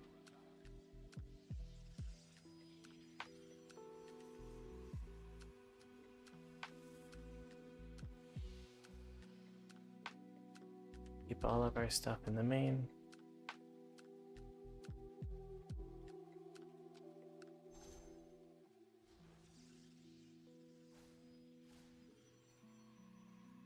Maybe not Mass Reapers.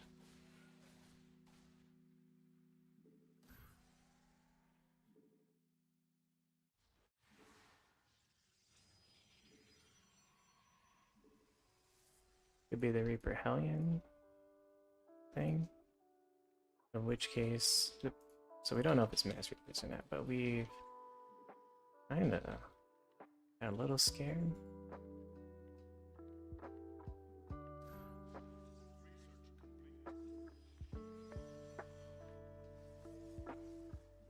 We don't know if it's a one base, but if it is a one base, it's not too scary.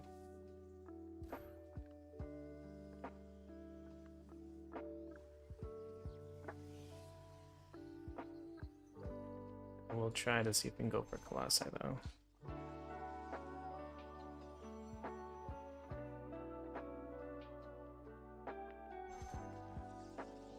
So I have no idea kind of what's going on right now. I can imagine that maybe it's like some sort of weird Cloak Widowmine type of push.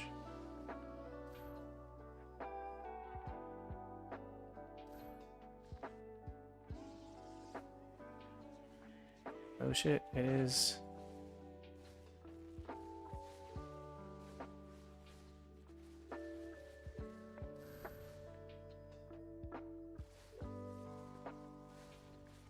God damn. It 100% is Mass Reapers.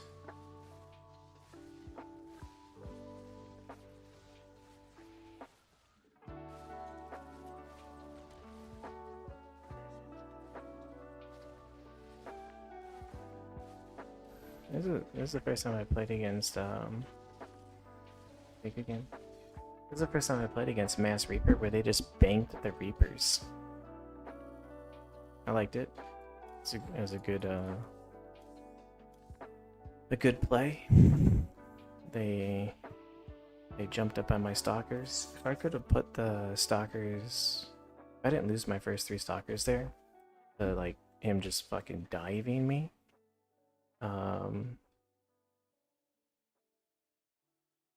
Then we would have held it. Because to beat Mass Reapers, you just need to have like a handful of stuff. Especially since we had Blink, our stalkers just never die, and I think it's like 4 stalkers one-shot a Reaper. So that means you just really need like at least 5 stalkers. And you can defend. 5 stalkers can whittle them away and buy you time to warp in more stalkers. The reason you want 5 instead of 4 is because if one stalker dies, then he can jump on you, right? Because 3 stalkers don't one-shot a Reaper anymore. But 5 stalkers, then it becomes harder. You know, if he kills one, he still can't dive you, right? And your micro should buy enough time for you to always keep at least 5 stalkers up.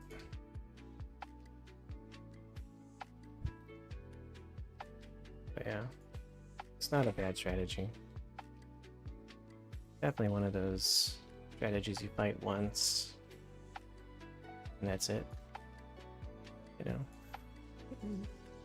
Well, I guess, like, ideally at my level, you fight it one time and then you don't lose to it anymore.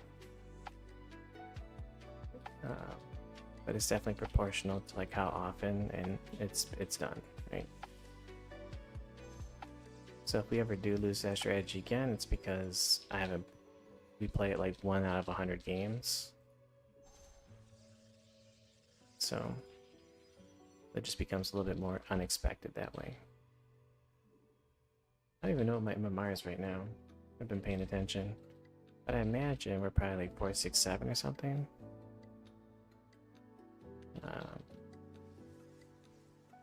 Because we could have been losing a bunch.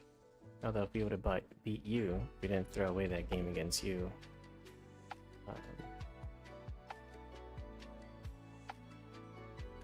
Could have been pretty good.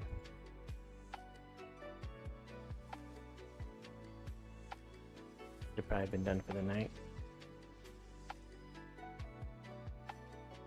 Alright, I thought the ramp was over here, but apparently it's over here.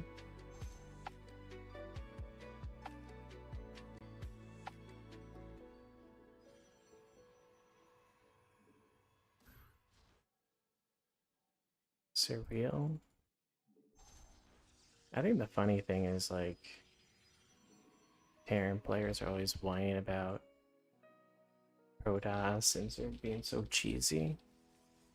And it's like, man, I'm pretty sure like 50% of all the games I've played against Terran has been against cheese, you know?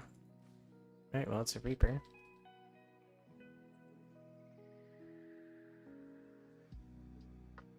We'll go Adept Stalker. That's pretty solid. And it's against Reaper, so we'll Chrono Boost the Stalker. This is something you'll see like Partying do, so that way he can send the Adept across the map as soon as possible to scout. And the Stalker can help defend.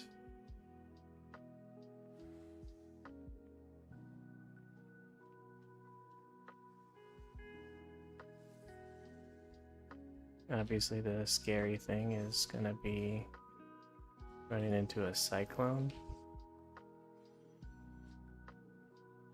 But it's really important we see what we got going on here. We see no expansion. So we'll go for charge.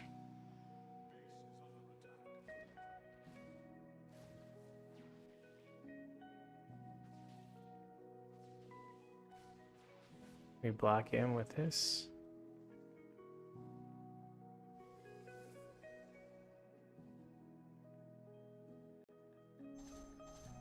Since he sacrificed the Reaper, it's unlikely to be Hellions. Want to start getting these Immortals out. I'm gonna send a probe here. We want to see this push happen. It still could be. All right.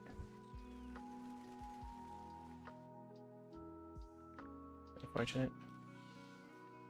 We might turn this into our charge lot all in.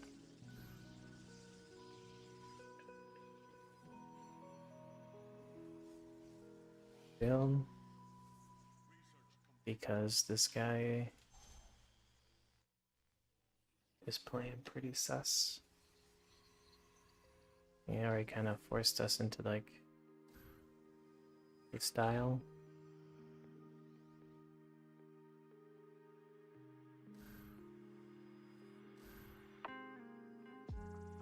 So we got 4, 5 gateways, 6, 7, 8.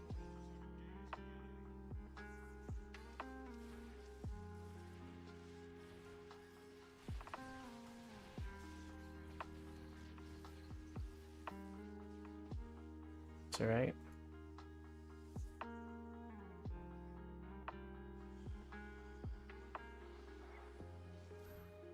I wonder if he knows to be scared. We'll take some guys off of gas and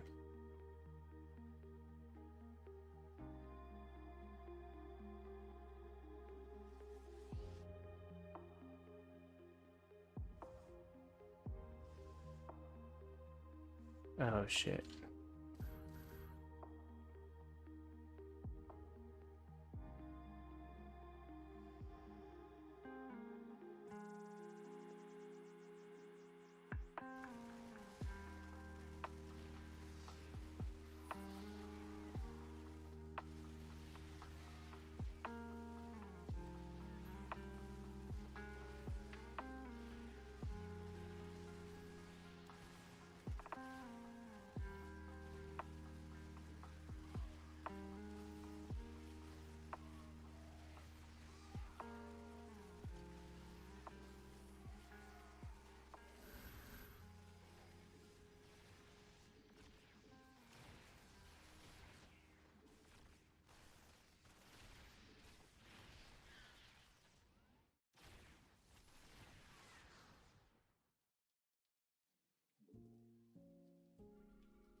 Got the GM board are desperate for wins.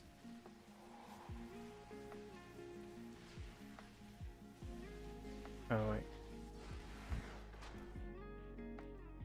More like I'm just desperate to be done with damn. It's quite a bit of MMR. Well, that was a pointless game I just played. PvP both open 2 gate, he sent 2 stalkers to my natural. I trapped and killed them, countered with my 4 stalkers he left. Nice.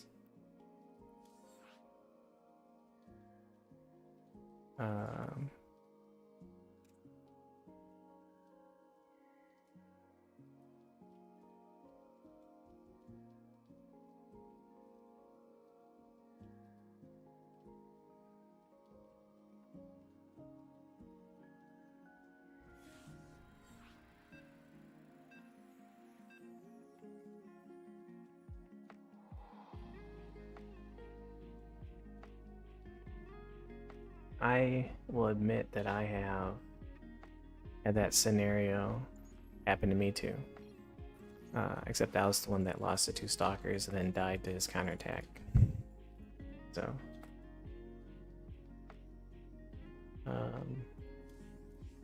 we'll do a build that that I invented. This build is technically bad, but it can work.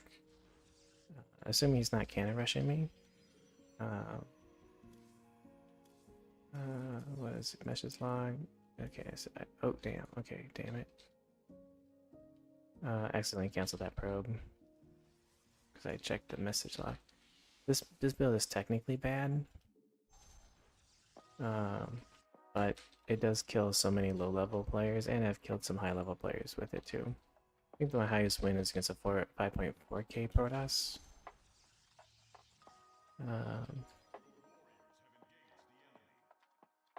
So we'll come down here and fake the cannon rush.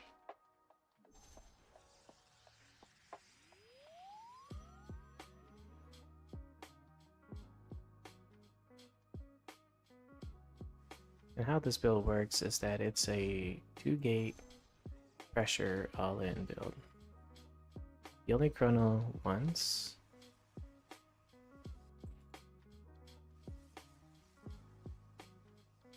This is kind of an interesting build from him. Alright, so the build he's doing kind of looking like Proxy Void Ray.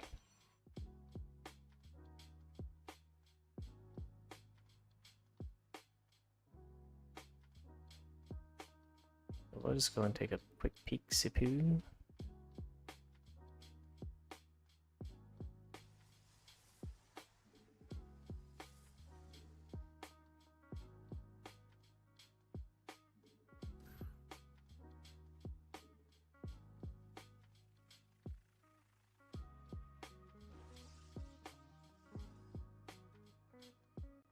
Oh shit, need this.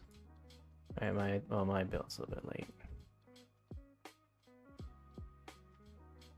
Robo. Okay. If you're playing against Robo, the hard counter to that is, believe it or not, Stargate. So if they're gonna try to do like a Robo push, Stargate Phoenix is pretty good. Just kind of make sure.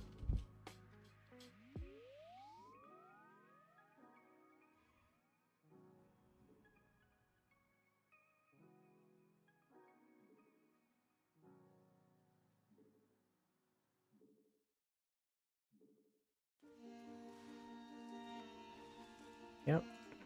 Okay, this is 100% an all-in. So actually, we'll just go for Stargate. Throw these guys up in here. No more probes. I think we can just drop this down.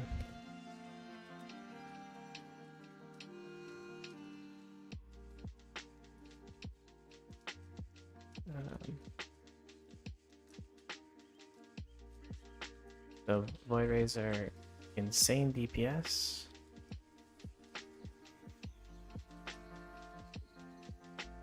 Always want to back up.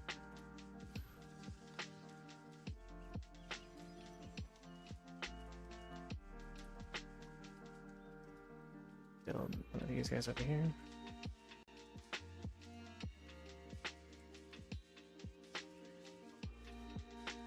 Oh, DTs. Shit, I'm retarded.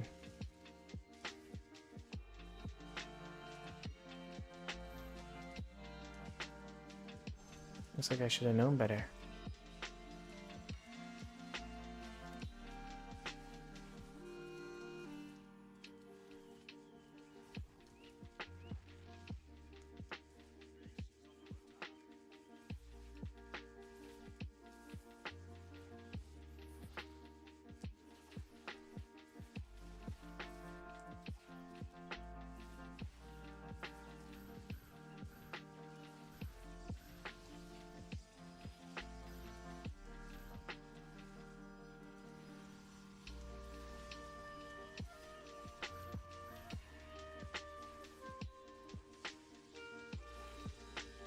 No.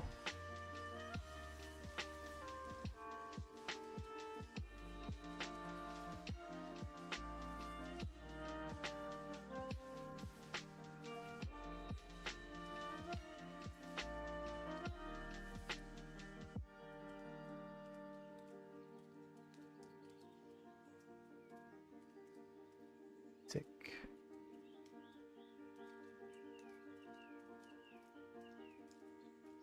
Well, the best way to come back is to take a gold base. We're not too far behind, actually.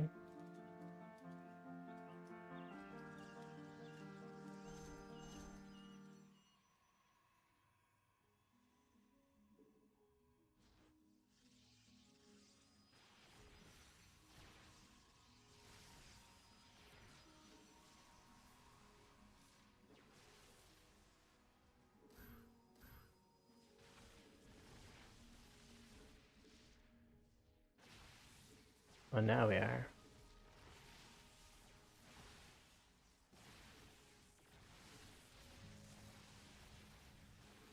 Okay, cool game. I'll admit, I did not expect the DTs. That was a healthy chunk of MMR loss. Minus 30, because I didn't expect the DTs. That was retarded for me.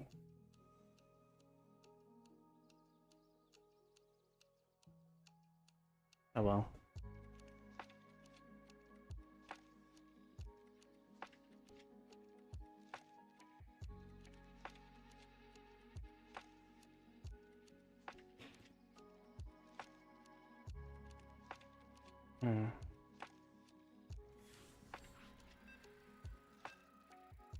It was not too bad though.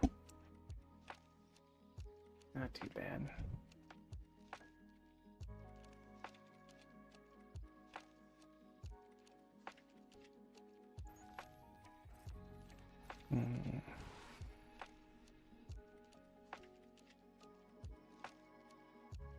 I should have made a forge. But it's alright, it happens.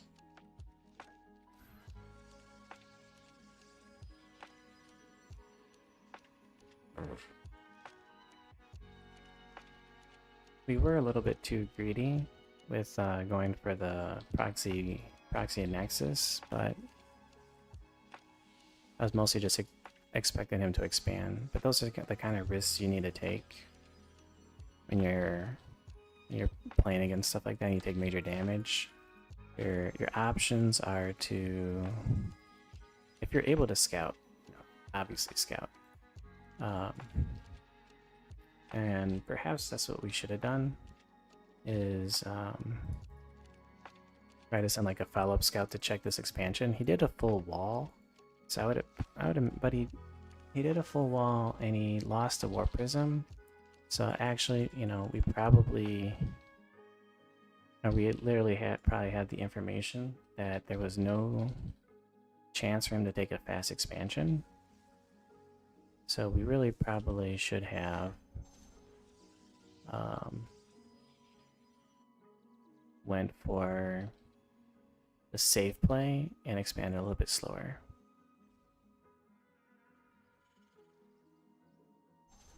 That's probably what we should have done.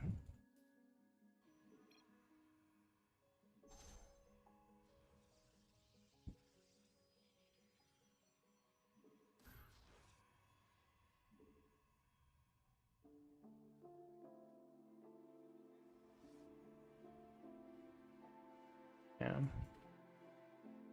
I wasn't thinking about it, but we literally had all the information to tell us that it was most likely going to be a follow-up all-in, and if it wasn't, you know, it wasn't going to be a follow-up all-in. We had enough information to know that he would have most likely had to kill one of his gateways or constantly ferry units. Okay, cool.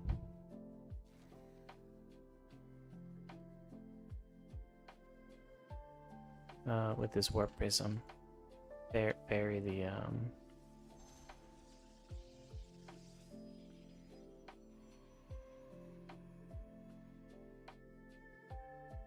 okay, we see Hellions. Okay. So we'll go for a second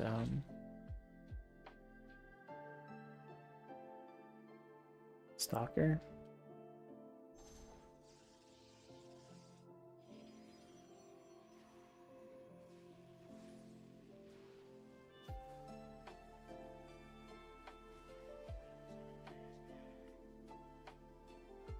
Okay, interesting.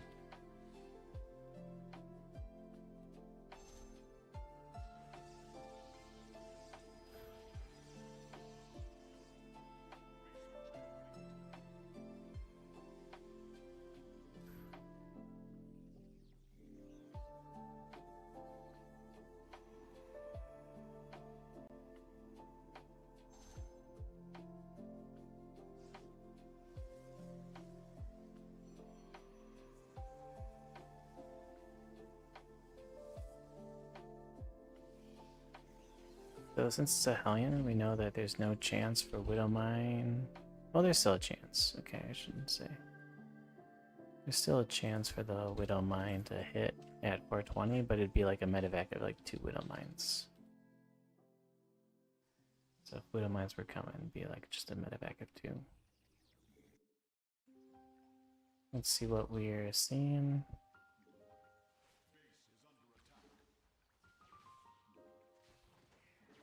Keep an eye on the minimap whenever this is happening, so you can see a medevac coming in. If a medevac were to come in.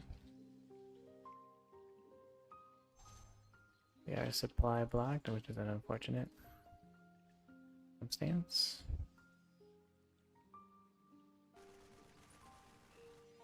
Just kind of interested in seeing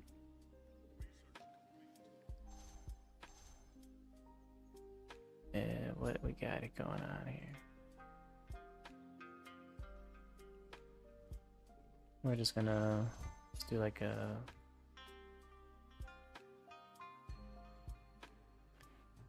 Forest Stalker or Prism Harassment.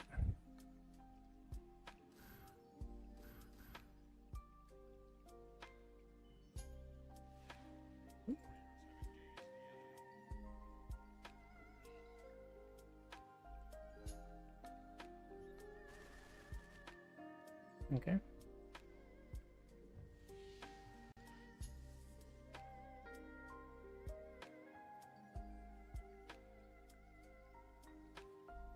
I'd say he's playing fairly well.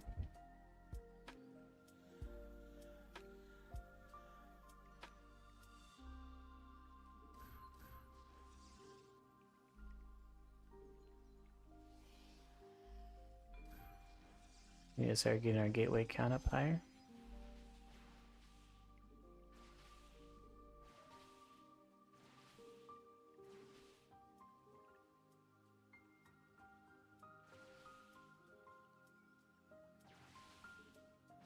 Let me get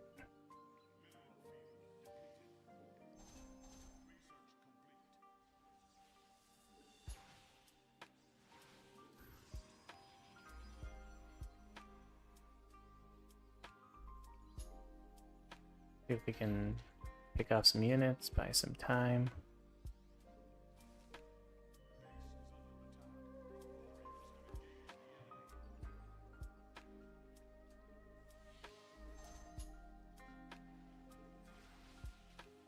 Ooh. Not bad.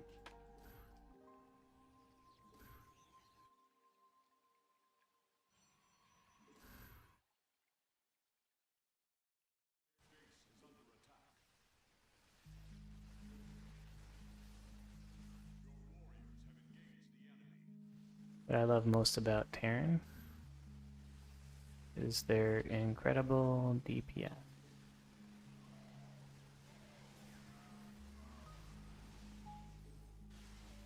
Oof. And the ability to just have no risk.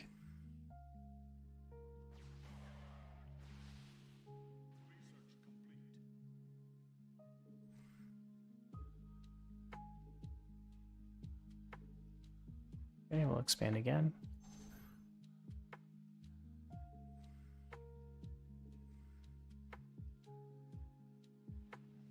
Oh my god, really?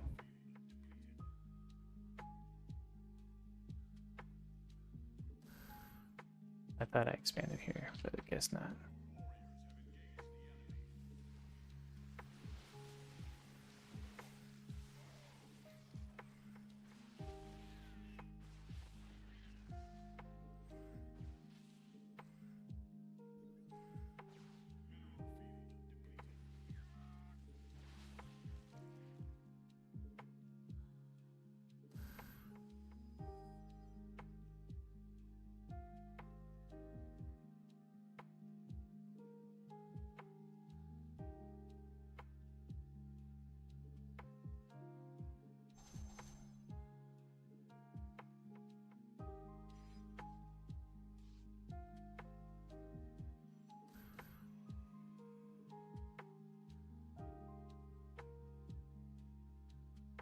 Alright, no expansion here, so it's probably over here.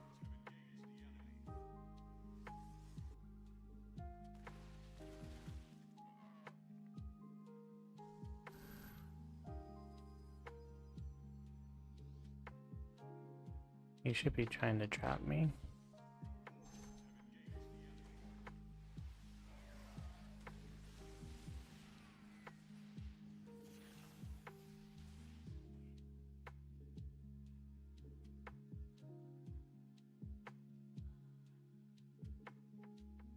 He's not.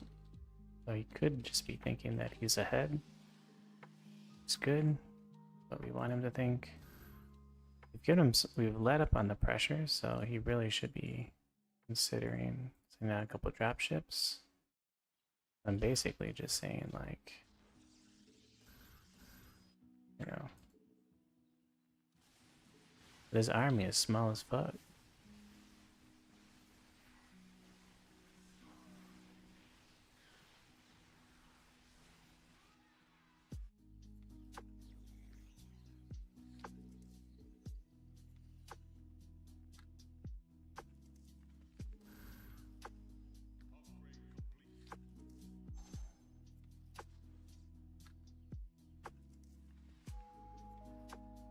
I think we just might just be out macroing him.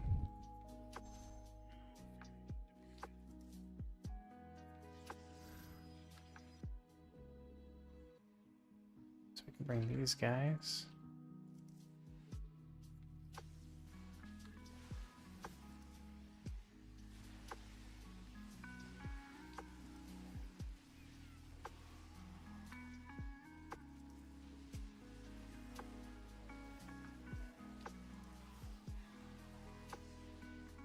Oh, goodness.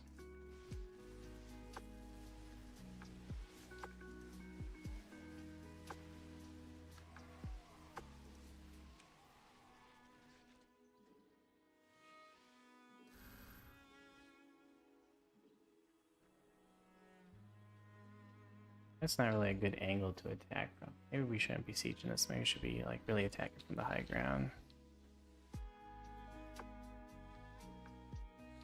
This is probably just a really bad angle.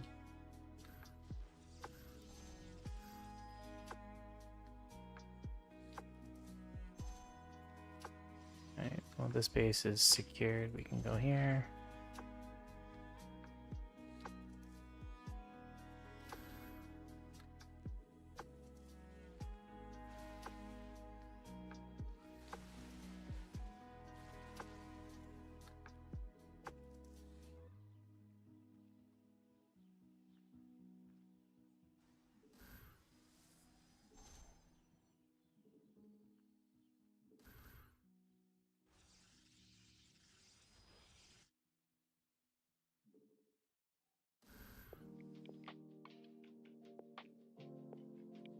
Rocks are pretty awkward for us too. He's not really doing a whole lot of like counter-attacking.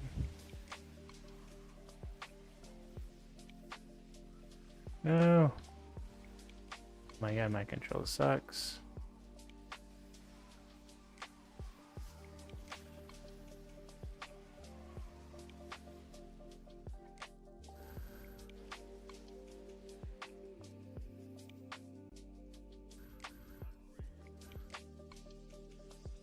I don't think it's official, you know. This will probably be my last game, because I'm just playing not well at all.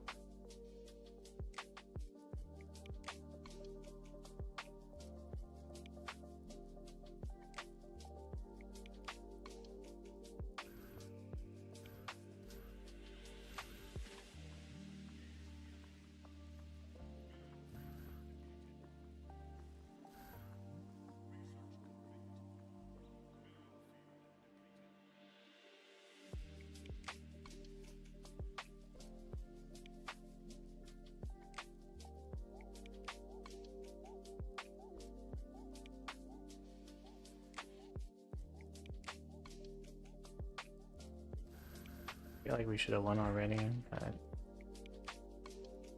get the max. We have these backup these guys in case he does try to like run by me. Our disruptor shots are just not good at all.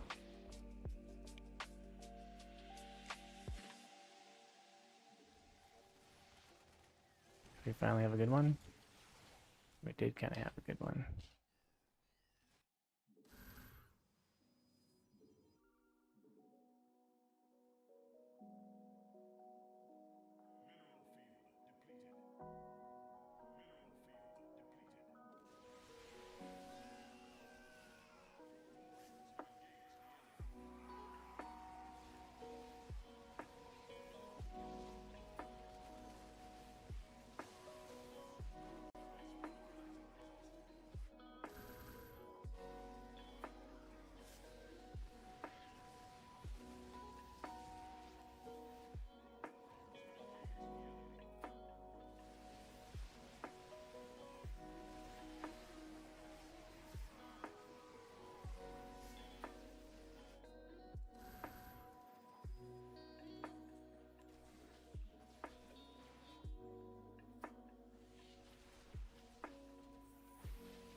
Storm for days.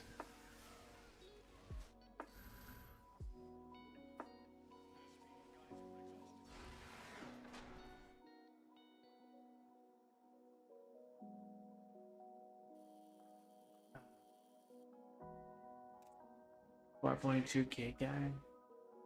Oh my goodness. I don't know how to use Storm anymore. Disruptor control is bad. My Storm control is bad. I don't know what I'm doing anymore. We have too many units with too many abilities. Alright, well, let's see. Came out, surrounded, and killed. Gizman. Damn, we got so close to 4.7, then we lost back down.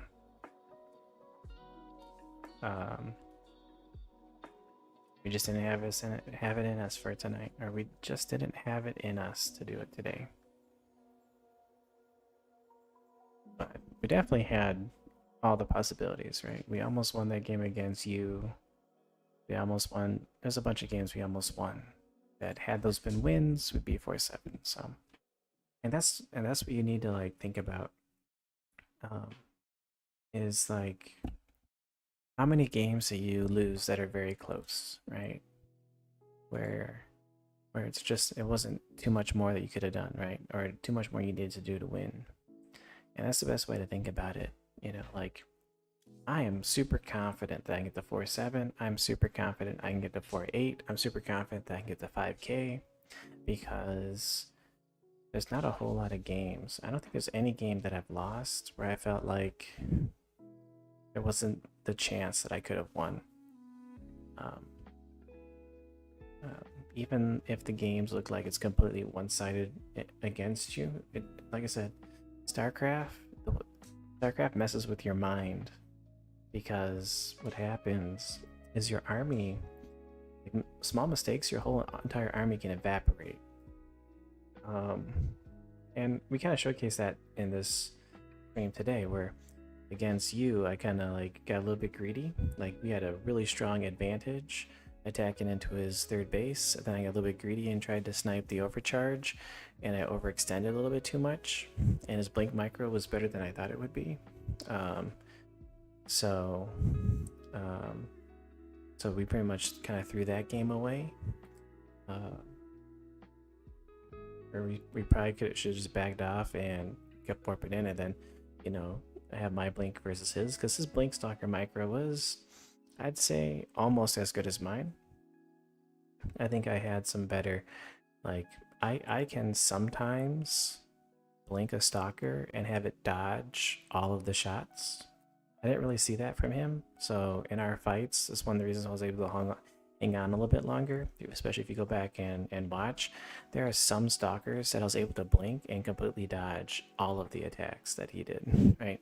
And those kind of small little things, like, the more often that you can do it, is huge, because you basically have immortal stalkers. Like, your stalkers your stalkers are just, you know, invulnerable if you can blink them before they take damage. But the first thing that you guys should work on in the lower leagues is just blink stalkers when they lose their shields. That's the first step, is just get used to blinking stalkers when they lose their shields and try to not take hull damage. And then once you're comfortable blinking individual stalkers, then the next step, that's a skill that I'm working on, is blinking the stalkers before they take damage, and you can completely negate the damage. Now the reason why you would want to do that is because if you get good enough at blinking stalkers where they don't take any damage, even some of the time, you can blink those stalkers to flank, and they flank with full shields, and they can immediately start attacking and immediately start absorbing damage, so you get like a better concave. Additionally, a lot of the times when you're blinking pretty aggressively, like 1-1-1-1-1, a lot of times I'll blink, you won't actually be able to blink it again. So like they'll come back to the front and start fighting and start taking damage, but blink won't be off cooldown. So so the stalker who has no shields will start taking hull damage. But if you can blink it without taking any damage, when he comes back to the front, he'll last longer, and he may even last long enough for you to blink him again, right? Whereas previously he'd only get one blink, now he gets 2 blinks, right? Now you're not necessarily increasing the DPS of your army, but you're increasing the longevity of it, so increasing the overall damage it can do by increasing the overall damage it can take. And a lot of the times that's all you need, is have your army survive long enough while you're warping in. Like if I'm not dying and I'm warping in, my army supply will grow, and eventually it'll equalize and overcome. But you should not worry about that right away. Like you can probably practice that in customs or whatever, but like the first skill is like when you look at like macro, for example. Like, okay, I want to be able to do like macro play. I want to be able to do 6 bases and not get supply block and stuff like that. Well, the first thing you should do is learn like a 1 base build. Like if I was going to coach someone that's in the bronze league, maybe silver league, I would have them start with just 1 base, and have them practice the fundamentals of like 1 pylon, 1 gateway, 1 pylon, 1 cyber, 1 pylon, 1 gateway. 1 pylon, build some units, build a pylon, build some units, right? And then you'd graduate from 1 base to 2 base macro, and then you do 2 base all-ins, and you graduate from 2 base all-ins to 3 base all-ins, 3 base all-ins to 4 base all-ins, right? And you just kind of like stair step your way up to more like the higher tier of the skill that you're trying to do. Like you don't want to be jumping into like trying to do like 5 base macro or 3 base macro or 4 base macro when you can't even do 2 base macro efficiently, right? Because then you're just like you're trying to do too much, and it's going to be too hard for you to, or it's going to be too long for you to kind of grind it out, because you're having way too many mistakes early on, and those mistakes are propagating, and then you're learning bad habits to compensate. Like one bad habit, one macro compensation that I do, that all the grandmasters do, that everybody does, that is bad and it shouldn't be a habit, but you can do it in emergency situations, is like if I'm supply blocked, I throw down gateways, I throw down nexus, right? I go pylons, gateways, nexus, even if I don't need those gateways, because you might think about it as well, you're just trying to spend the money. Well, the problem is like typically when you have an efficient build order, especially higher up the ladder, your build order is meant to produce what your economy is currently at, right? So if I get behind on production because I got supply blocked, and my production is perfectly mapped to the economy that I have, that means for the amount of money that I'm accruing in my bank, I'll never be able to spend. Like if that supply block makes me float 1,000 minerals, I can never spend that 1,000 minerals. It's impossible because my production is equal to my economy. So I need to create more production to be able to spend the surplus that I got by being supply blocked, right? So, and then I know, well, okay, later on, if I'm still alive, my economy will grow to be able to afford the production that I spent early on. But, I have a slight, vulnerability. My percent chance to win has gone down. I'm weak against certain types of timing attacks, right? I might be able to compensate in other ways with like micro, multitasking, harassment, buying time, so on and so forth. But like, what happens is the lower level, if you're trying so hard to macro on multiple bases when you haven't really practiced being able to macro on 2 bases, 3 bases, right? Is you'll start learning like, oh well, okay, like I got supply blocks, so I'll just throw down 5 gateways, right? And then, but that's the point. That's the mindset is, oh, I'm just supply blocked. I'll just throw down 5 gateways, and you think about it as it's not that big a deal, right? You're like, oh, okay, I know I should get a supply block, but I can kind of compensate for it, and I'm still winning. I'm still stuck in diamond or something like that, whatever.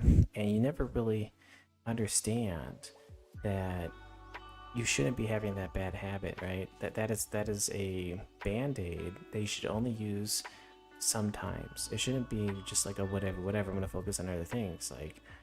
Like this is a game where you build an army as fast as possible, as strong as possible, and you kill the opponent. This is the heart, the fundamental core aspect of this game. And if you're just like saying like whatever, right? I could just start on more gateways. You are missing the entire point of the game, right? Like the most important thing, like the easiest skill to master, the most important skill to have is to build an army as fast as possible, as efficiently as possible, and as powerfully as possible. All right. The second thing you should be worrying about is how to control that army, how to use that army. Okay. So, like, the only reason why this playlist is taking as long as the only reason why I'm struggling at all is because my build orders are not well practiced. Like, I think my build orders are probably like 80%, right? So that means I would expect to whatever my normal skill level is or whatever. I should be at maybe 80% of that, right? So if I'm like a 5K player, even though it doesn't perfectly map on, we can just take a quick look. We'll assume this works. So like if I'm actually a 5K player, and I'm only playing at 80% build orders, that's basically I'm a 4K player, right? I'm basically a 4K player because my builders are only around 80% perfect. Now realistically it's not so linear, but that's basically the idea, right? You like, depending on how bad your build order is, just having a good build order is literally just plus 200 MMR, right? Like if I played enough, I'd easily be 4.85K easily. Because like every time you watch a stream, like my build orders have become a little bit more fleshed out, my timers become a little bit more better, my control becomes a little bit more better, right?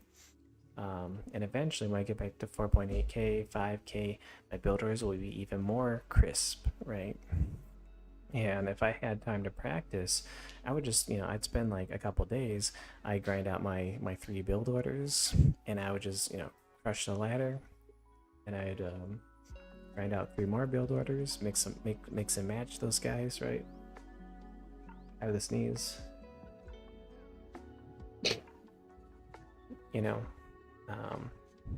Because you're like, I can't say enough. Like build orders are the most important thing in these kind of games.